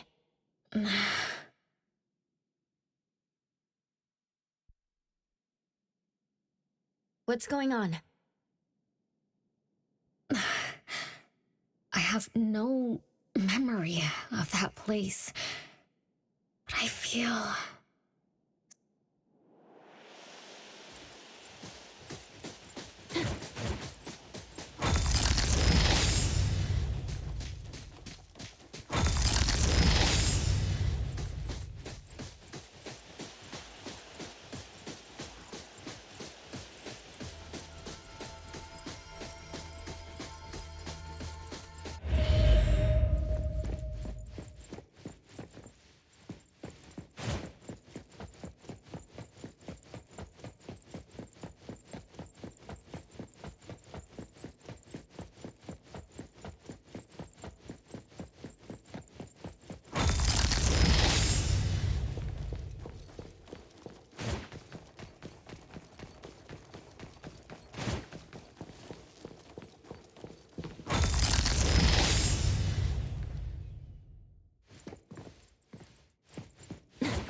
There's no way a crappy door can stop Master and the Ichidaime!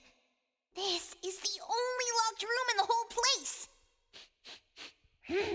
I smell secrets! Do not let your guard down.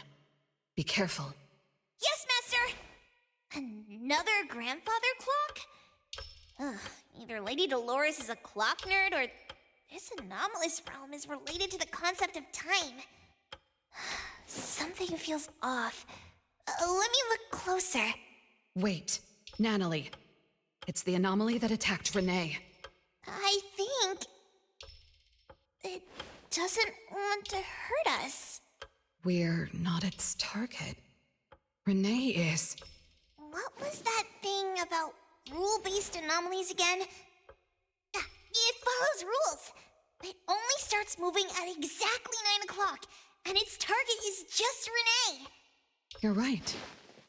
Even if we attack it now, it'd likely be as futile as last night.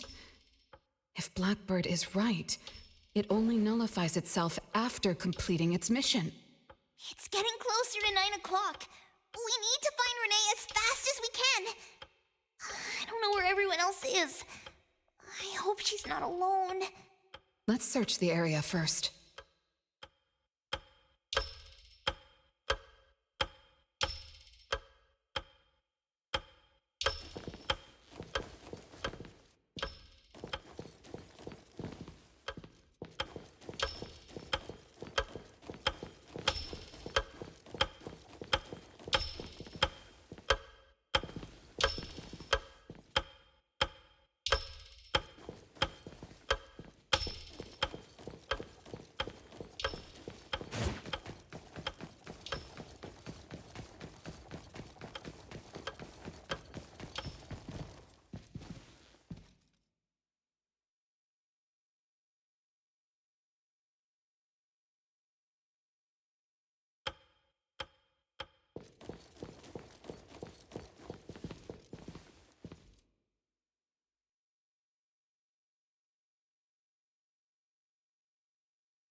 With so many siblings around, the house must be crowded, right?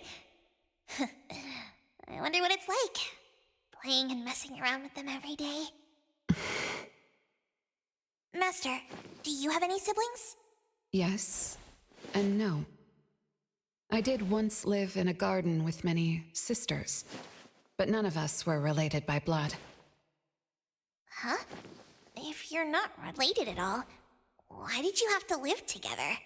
Mother collected beautiful flowers as she saw fit. Of course, she was also a woman with no blood relation to any of us. That's so weird.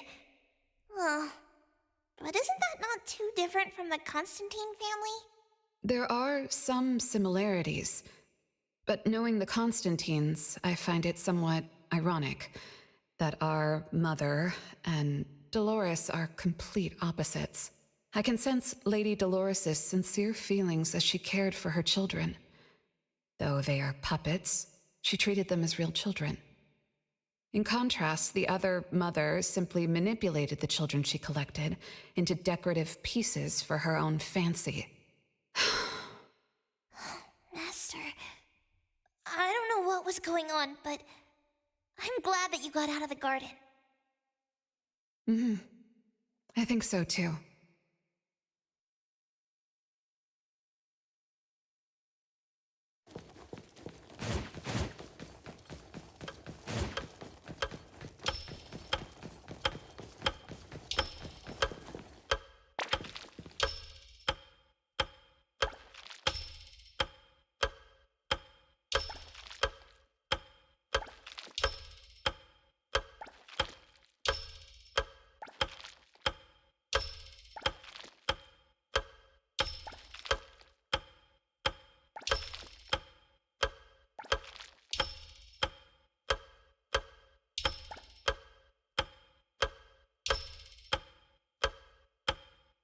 Chances are, Lady Dolores has met her demise.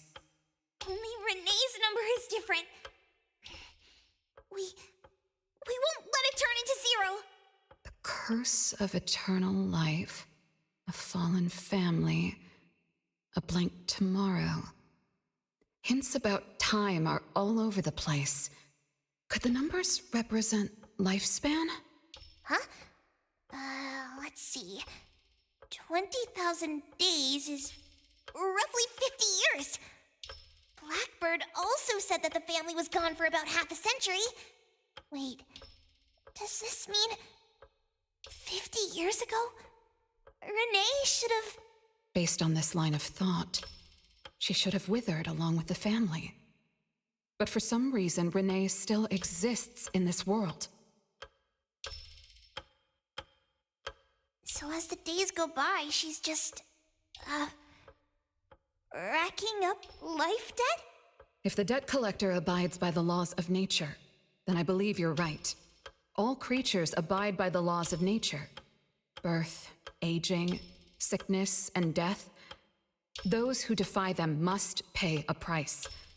Even espers with near infinite lifespans pay a price when they gain their abilities.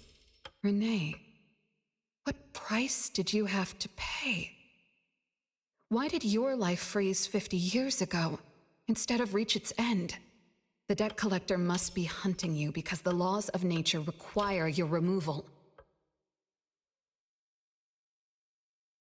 So the puppets at the Bureau, they were Renee's family? Removed by the debt collector? Master, what should we do? Renee's commission. A-Bone accepted the commission. There's no reason to break our contract. I'll do my best.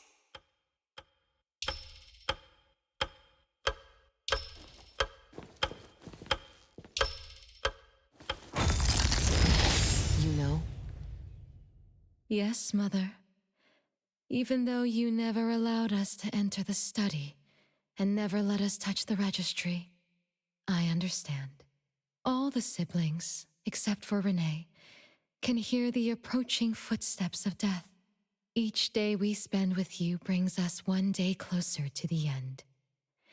Each day we dispel your solitude takes away another day from us.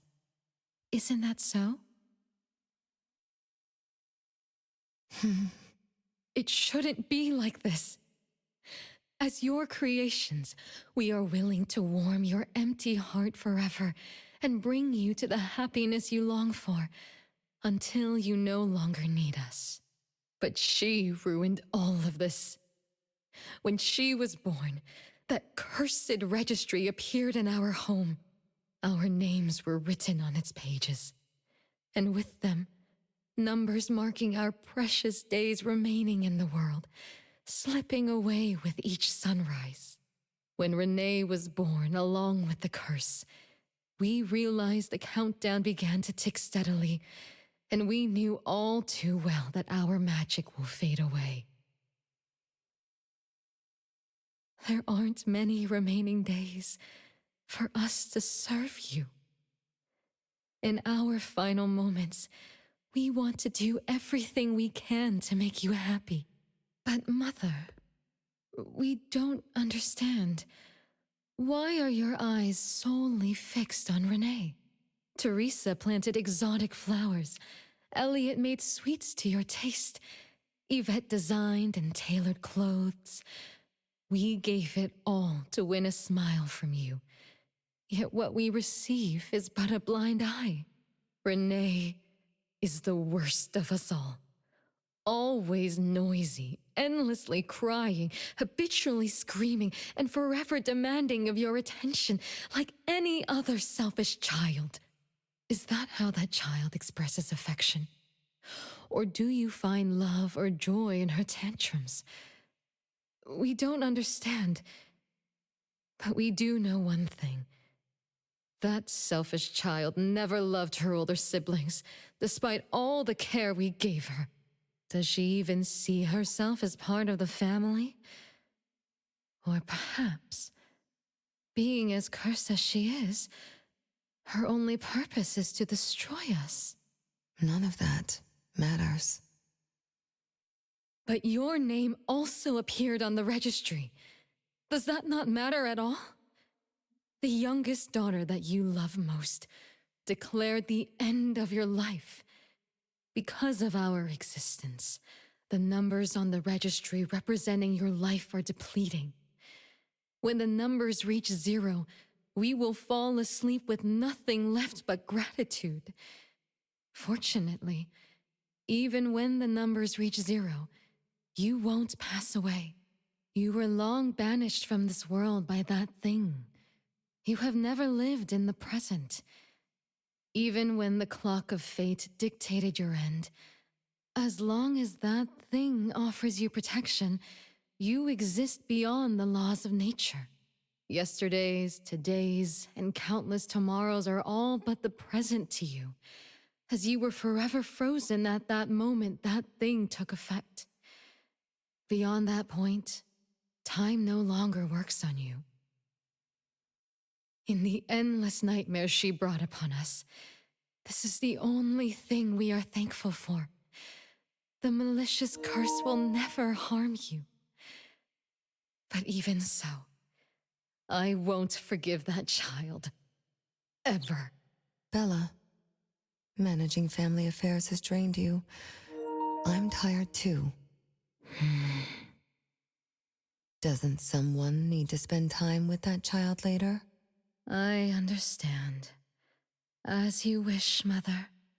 As long as this makes you happy and fulfills your final wish, we'll maintain the facade of harmony until that child's curse destroys us all. No, that can't be right. Did I curse my own family? Am I the bane of my family, causing its ruin? Did I steal Mom's love away from the other siblings? Did I even take away their lives? Look at you, denying that you ruined everything. Exactly like before. It shouldn't be like this. You're right, sis. But why me? I love you all from the bottom of my heart.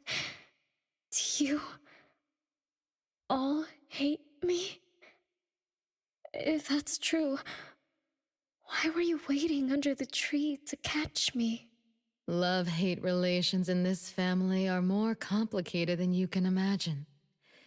But no matter how much you doubt it, you can't deny that everyone here has done so much for you. Teresa prepared gardening tools and took you to plant Mother's favorite flowers to surprise her. But what did you do? You barely scooped some dirt before rushing to Mother for praise. When Mother saw the cuts on your hands from fooling around, she scolded Teresa for giving you hard work. You ran around Elliot each day, saying you desperately wanted to grow as tall as he was. So he managed your diet and made sure you drank milk. But you, just because he worried you'd get cavities and hit the candy jar on a high shelf, you complained to Mother that your brother was giving you a harsh diet.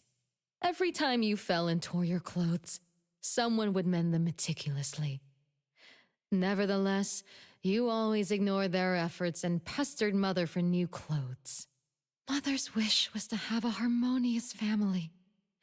We were all trying to fulfill that wish, trying not to ruin anything. It would have been so much easier to pretend and spoil you the way Mother did. We could have created the harmonious family Mother wanted, even if it was just a facade. That would have sufficed.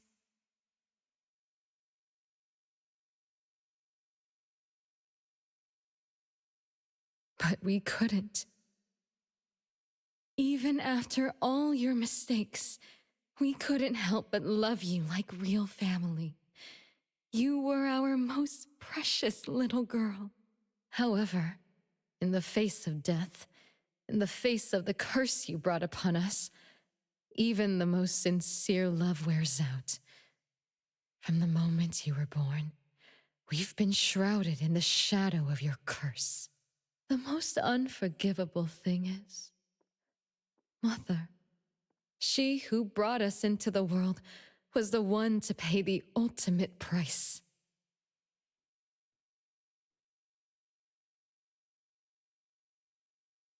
Look, it's playtime again. Your favorite game of hide and seek. You were always the worst at hiding. Anyone could find you easily. You were bad at hiding, but worse when you were it. Once, you turned the house upside down and still couldn't find anyone. I remember. It was getting late, but the house was so quiet, so empty. I remembered the ghost stories you told me, and suddenly felt the paintings were staring at me, and the tables and chairs were slowly moving. I thought you left me behind. You finally remembered. But now, looking at it, the opposite is true. You're the one who abandoned us. When you started wailing that day, we came out of our hiding places. Do you remember what we told you? We are a family, and we'll always be together. That's right. Good girl. Time is up for hide and seek. Once again, you're all alone. Come find us. I'll be it? This time, you have to find all of us. We'll be waiting for you.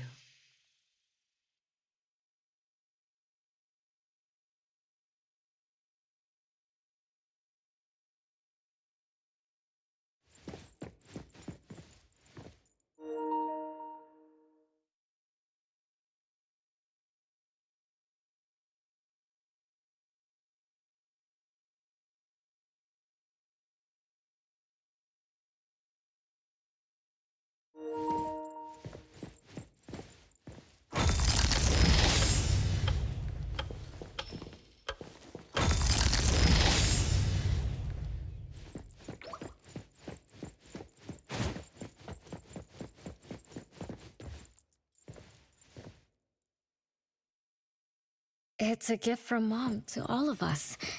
I have one too. Though I carry it all the time, I've forgotten where it came from and what it means. Oh, it's so good to be back. I found you. I finally found you. My most important family. Huh? Red letters? It's strange. Mom doesn't like red. Why would something like this be on her clothes? I'm still bothered by those red letters. Aren't they the first letters of names? If they are names, they do match with the voices we heard earlier. But that bright red, it's like a warning. I don't think Mom did this. They truly loved me once. Which is why now they hate me so much. I understand. I'm sorry for making you go through so much in the past.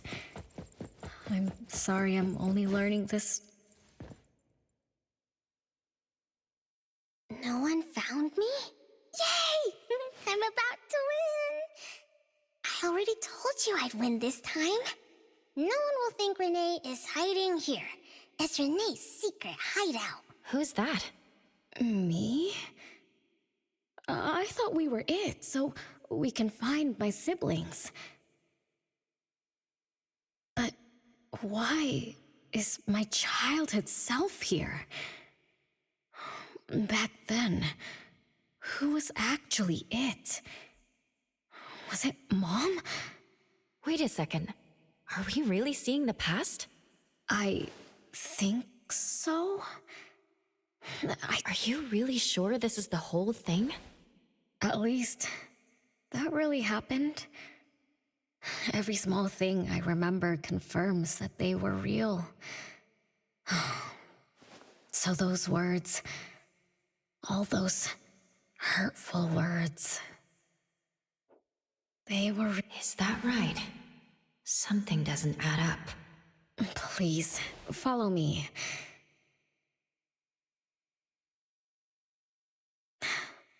That's my hideout.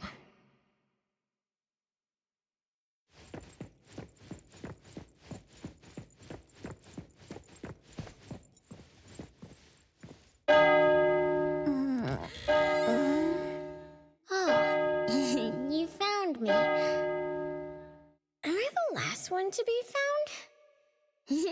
That means I almost won, right? Next time, I'm going to hide somewhere no one can find. Oh, are we going to eat soon? Remember to wash your hands before eating. My big sis and big bro will check. If I don't wash my hands, he'll pinch my cheeks. He always says my cheeks are like the softest dough. He only says that because he wants to pinch them. I'm going back now.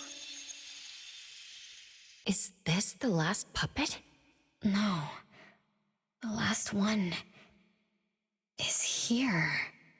Look, another letter. R. I've always carried this puppet around. Why is there a red letter etched to it too? It must mean... You finally arrived, Renee. Yes. Big sis, I'm back. But you still don't understand. All you did was watch a replay of how our family met our demise. You must have enjoyed how we cursed ones relive our miseries day after day. No, Big sis, that's not true. The audience, forgetting they were part of the play, denies their sins, as if forgetting would make it all go away. Have you ever wondered why you forgot this home? Forgot us? Were you forced to forget? Or were you unwilling to look back? Renee, you can't lie to yourself. I forgot about the family. Because I was escaping the... Looks like you've finally found the answer. Yes. I was born from your desire to escape everything. You left all the painful memories of home with me, so you could live carefree in your blissful ignorance. And I will forever call you back, trying to make you remember. You belong here. You belong to our family. So one day, you will knock on our door again.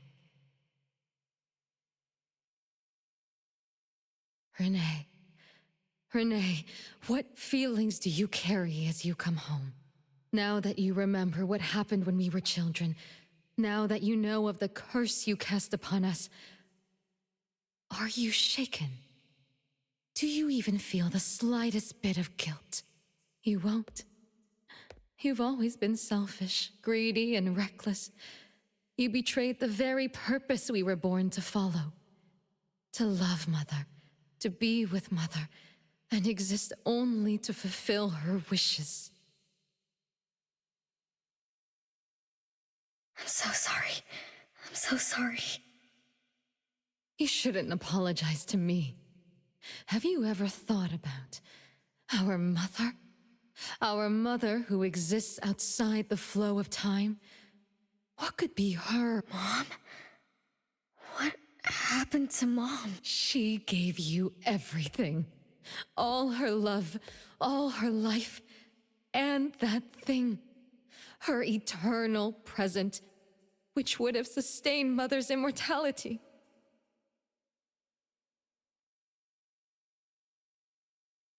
Wait a minute. Big Sis, don't leave! The clock still turns backward. Let's return to the past, to witness that final day of destiny where you are forever frozen. Come then, child of betrayal. I'll be waiting for you on the final stage.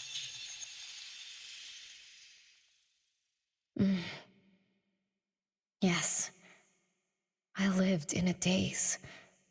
Left my family behind. That's an unforgivable betrayal.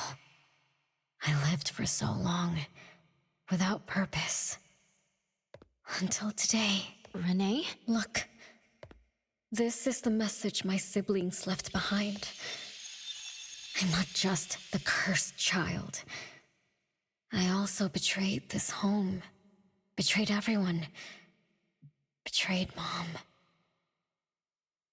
But my family is still calling out to me.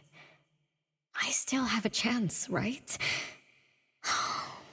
There's only 2 hours left.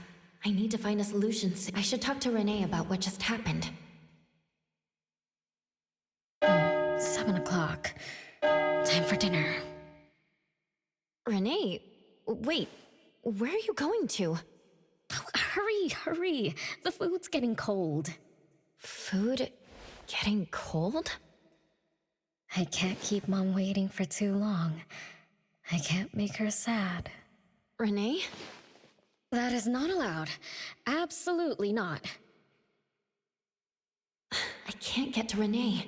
She's completely lost in the past. Let me organize the clues I've gathered so far.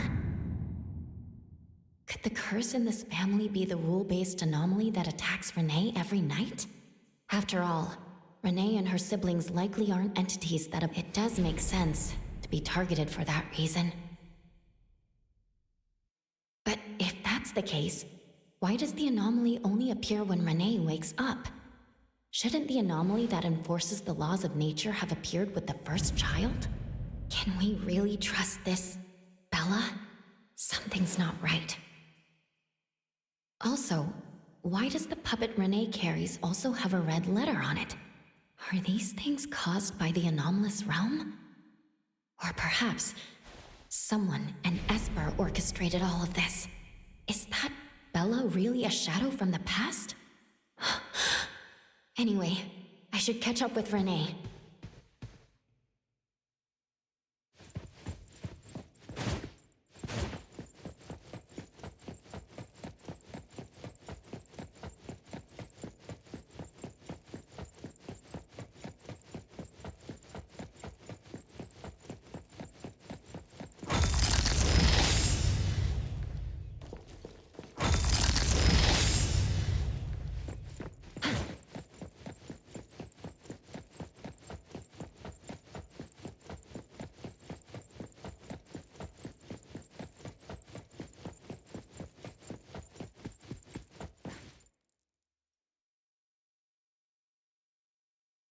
What's wrong, Renee?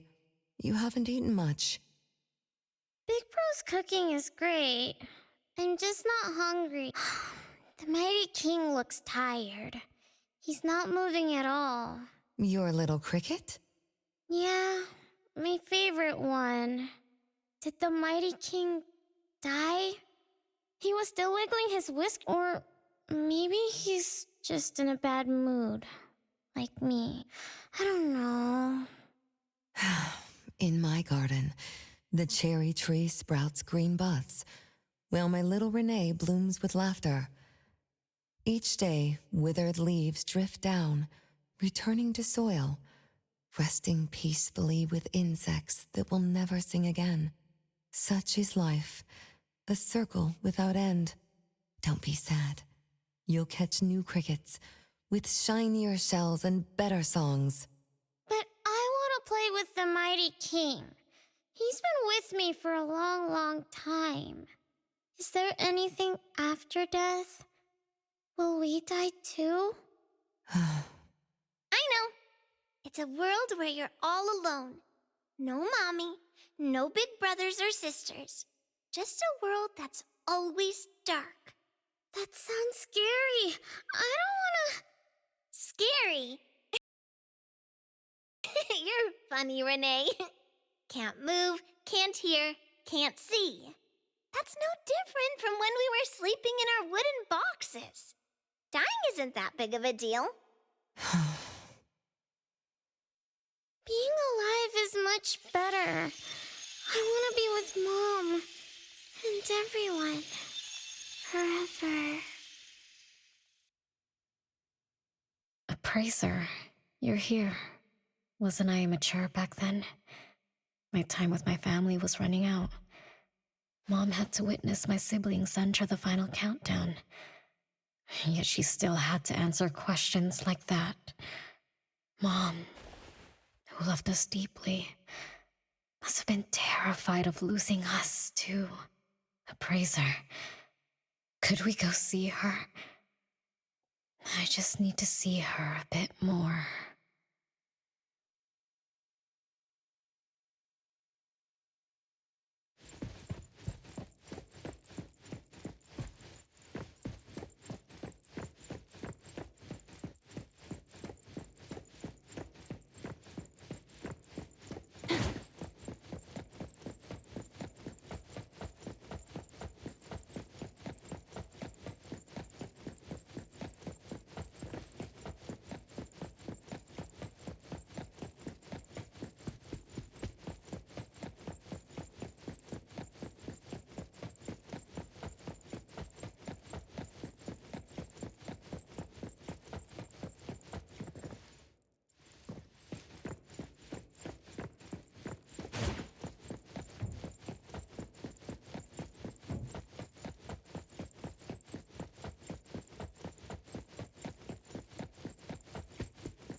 It's way past your bedtime, little troublemaker. I can't sleep. Oh, still feeling sad about the Mighty King? Bella told me I'd feel better if I cry. She said that kids like me just needed to cry. She said that no matter how sad she felt, she could never cry.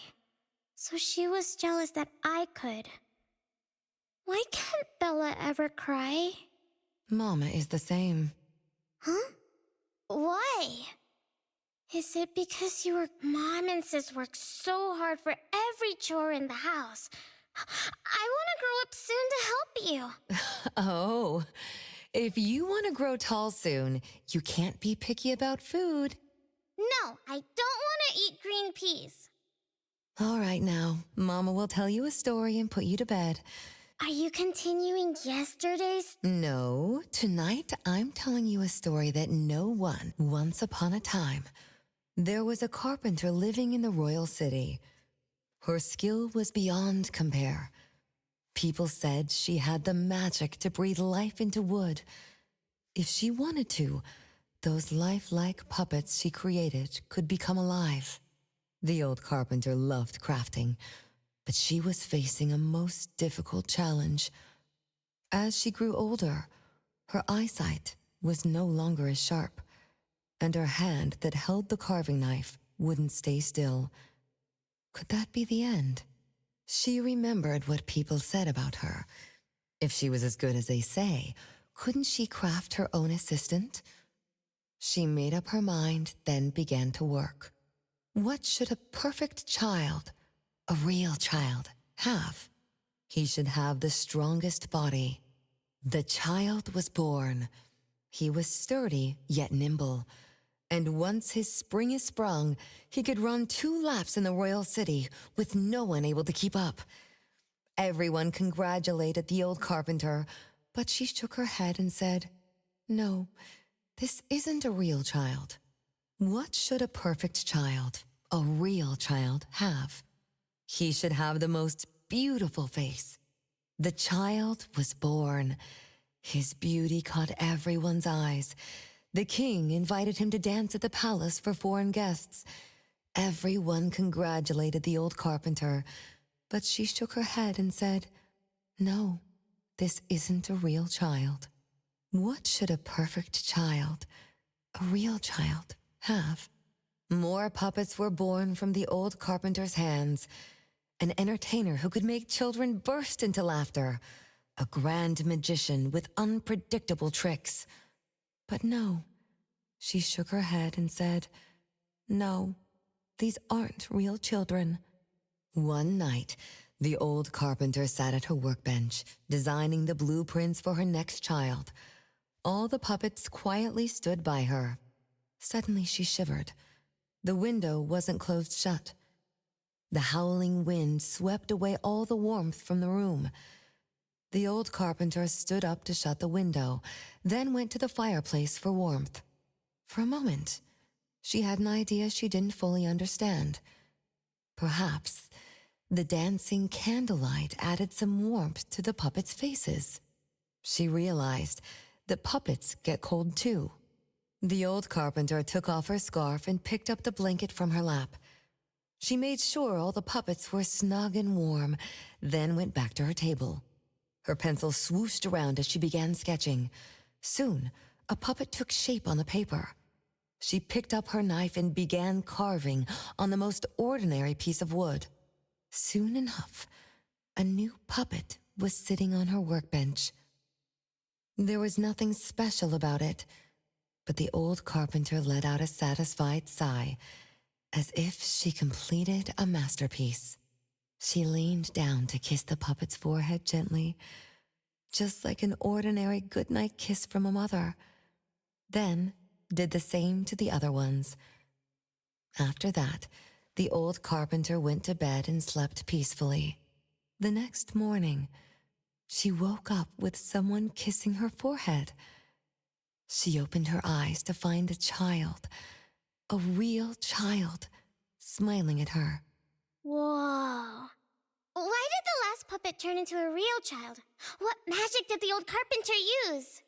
What do you think? I understand. A little. But also don't get it at all. Is that so? It's okay. Oh, it's getting late. Good kids should be sleeping now. Mom, I'm scared. I don't want to sleep alone. I'm worried that if I do, I won't see you and my siblings. Isn't it better to be alive? You really are different from your siblings. Being alive is good.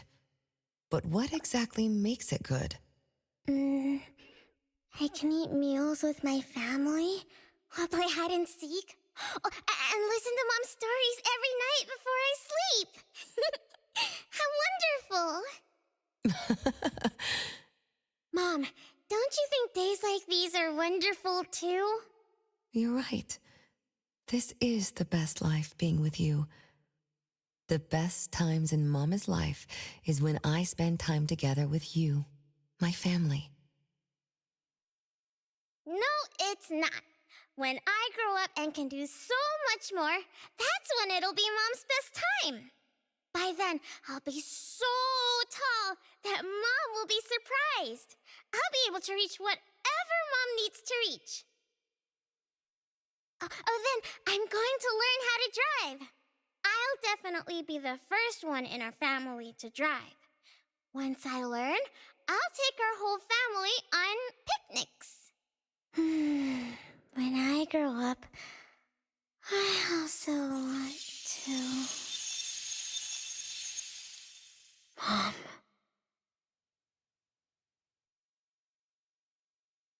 Live. Live forever and ever. Do you remember now? That most selfish and greedy wish you made to our mother. With our death sentence, we should have turned back into puppets over 50 years ago. Have you ever wondered why you've been able to escape the debt collector until today? That's the secret that granted eternal life. The secret that froze and the price she paid for this eternal moment. Exiling herself out of the mortal world, living without worry or care, without joy or sorrow, without thought or feeling. She should have been enjoying her unmoving life, and we should have been nothing but puppets she made on a whim, with the sole purpose to serve as her children. All we had to do was live under Mother's roof, love her, be loyal to her, and fulfill all her wishes. It should have been that way, even when faced with the registry, faced with the curse you invited. All we could do was to give everything we got and do our best to fulfill our mission until the countdown ends. But what about you? You endlessly sought for Mother's attention, affection, and everything she could possibly give. Now tell me, on that final night, what did you wish from Mother? I told her I wanted to grow up fast. That's right, honest child. And then?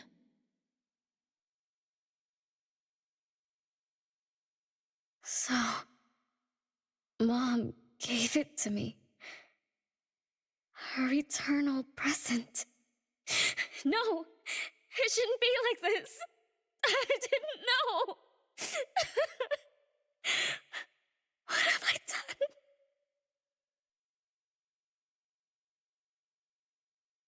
Renee, it's not like that! Yes, the eternal present that should have protected Mother.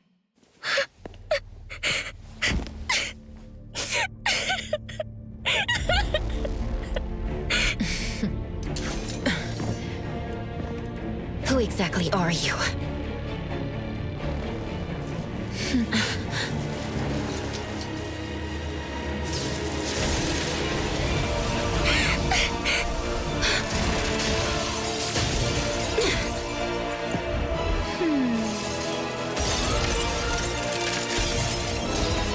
Watch out!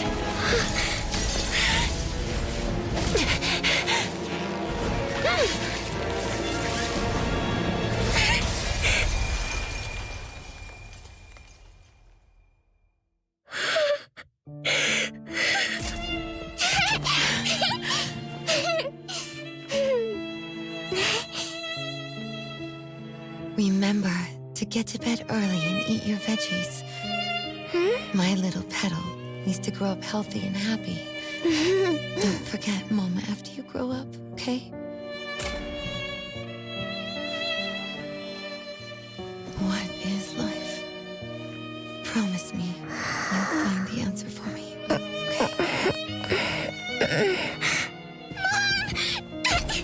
Where are you going?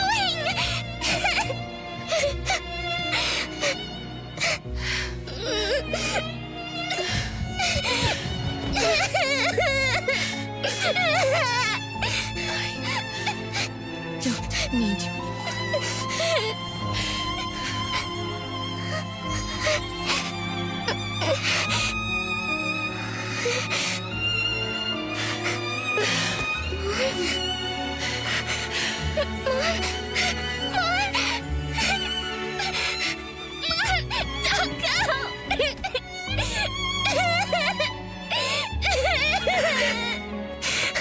It's all my fault.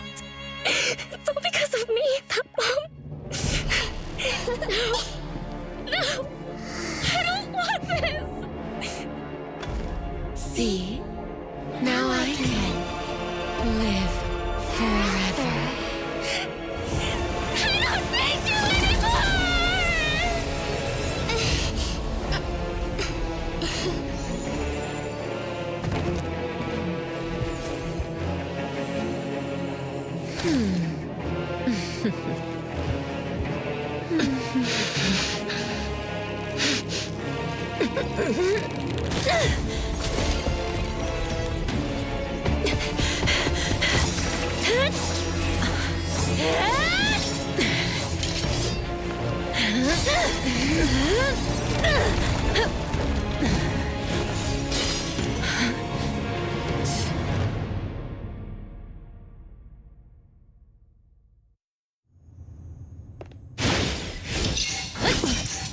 Be careful!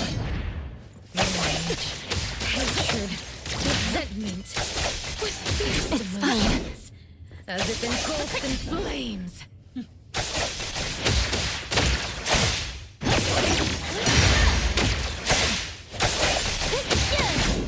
Be careful.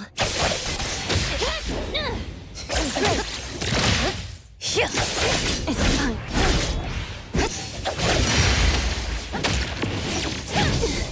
Watch the timing.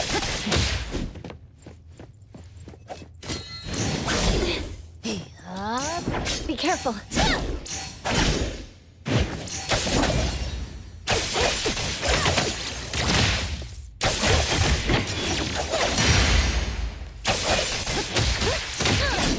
Let's finish this.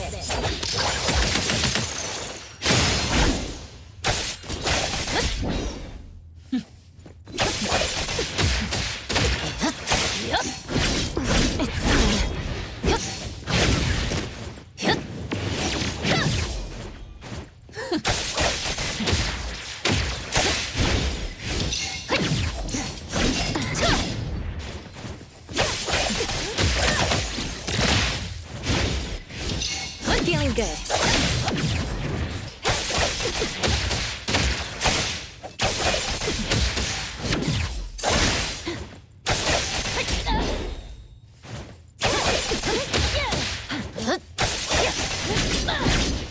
Be careful.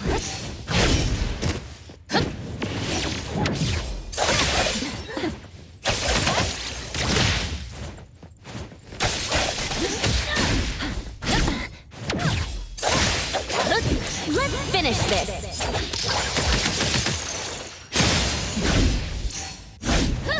Not too difficult.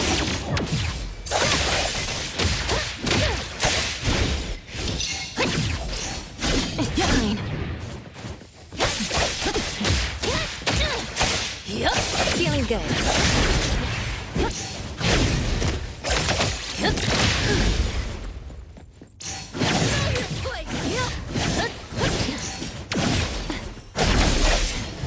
Stronger than I expected. Let me show you something.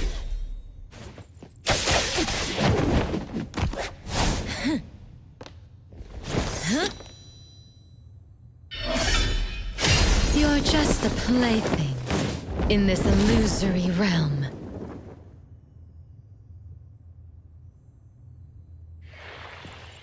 Yep. Be careful.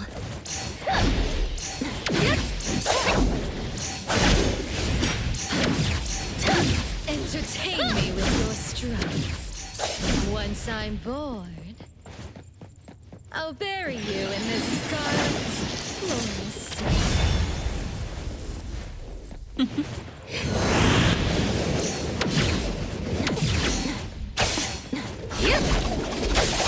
Great. Feeling good.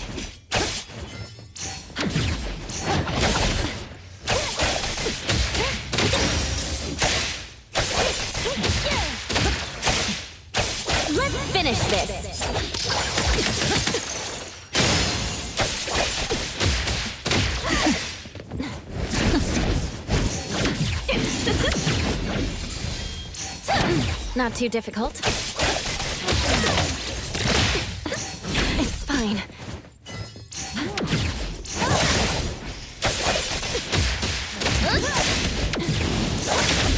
Feeling good.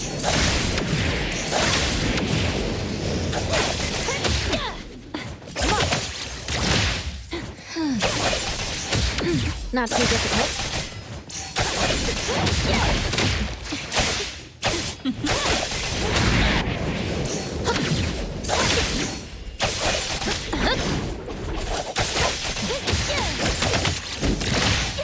Let's finish this.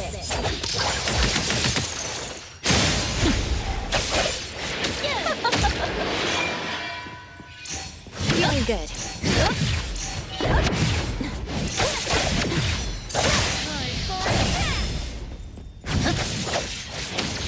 Where you go? Be careful.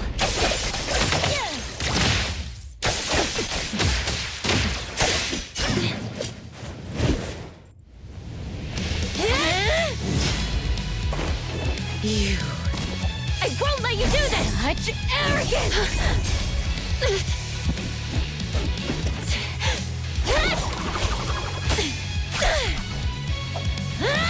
Is that it?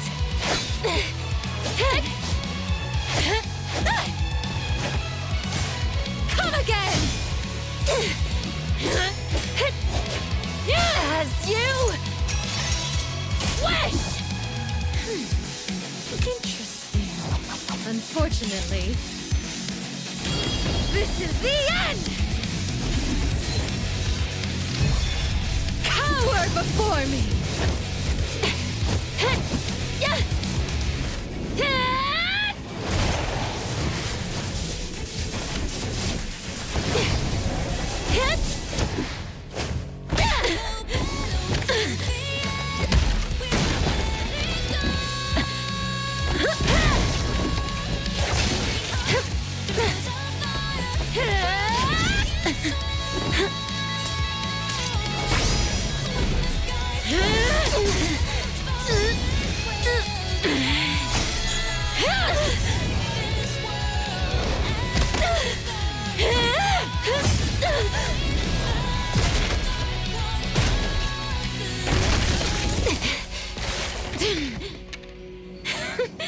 That look on your face. I like it!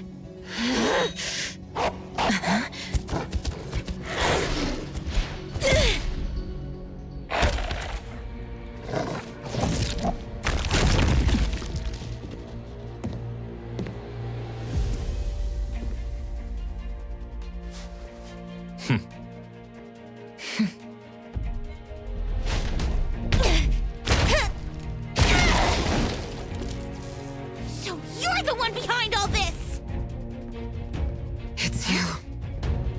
All at once? Tick-tock, tick-tock. Aren't you running out of time?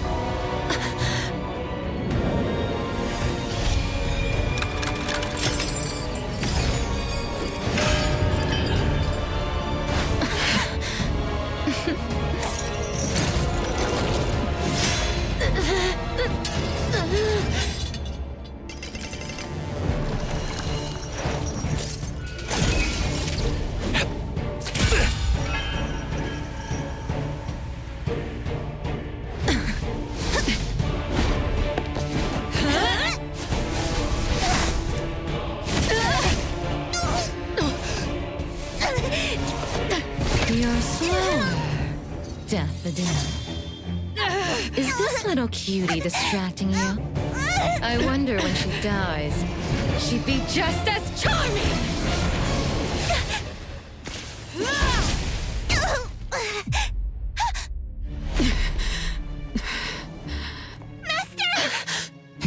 How nostalgic, sister.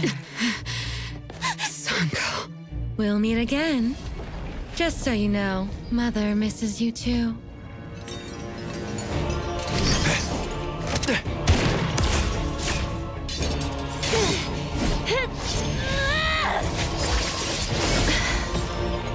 Daffodil! I'm fine.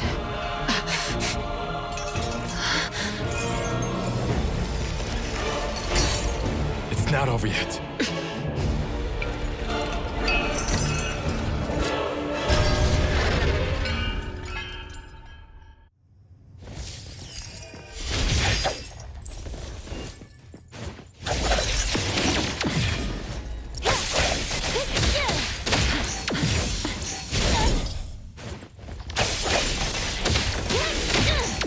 Not too difficult.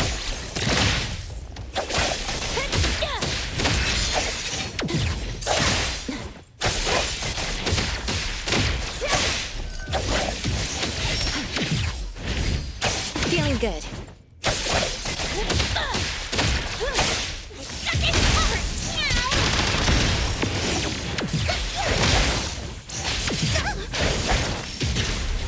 You can challenge me?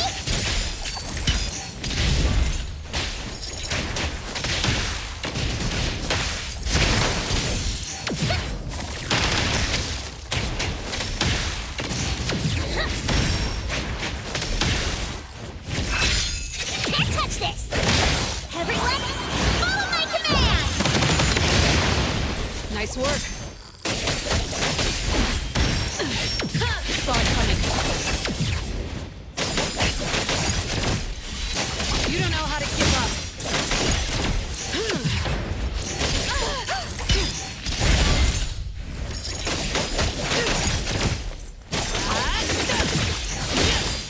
Your moves are... What you see is an illusion.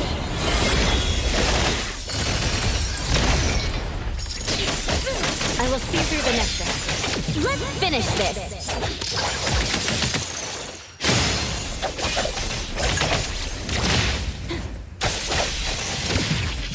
Not too difficult. It's fine.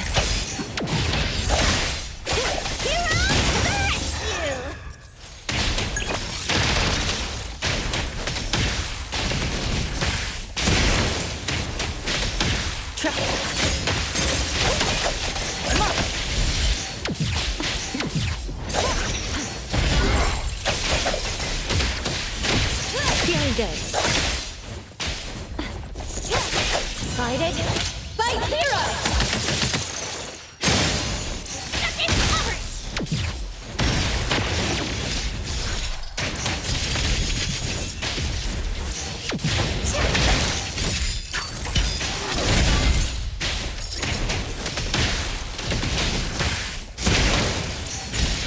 You can challenge me? Thunderbolt, it's our turn!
I will see through the nexus. Is everyone okay?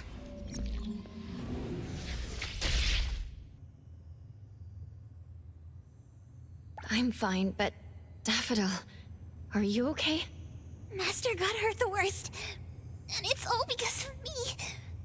I'm fine, really. It's good that you're okay. Renee's unharmed too. Just dizzy from breaking free of the anomaly spell. Unfortunately, Zanko got away. She's the core member of the criminal organization, the Scarlet Letter. And a report for the puppetization case. That's gonna be a lot of paperwork. Thanks to everyone from A-Bone. The Bureau will continue to investigate into the aftermath of the issue between the debt collector and the Constantine family. Tomorrow morning, I want those who know anything about the Scarlet Letter at the Bureau. We need to have a proper chat. Daffodil? I shouldn't need to fetch you at A-Bone, right? I see. Says who? Master deserves some rest tomorrow. Natalie, appraiser. Let's go home.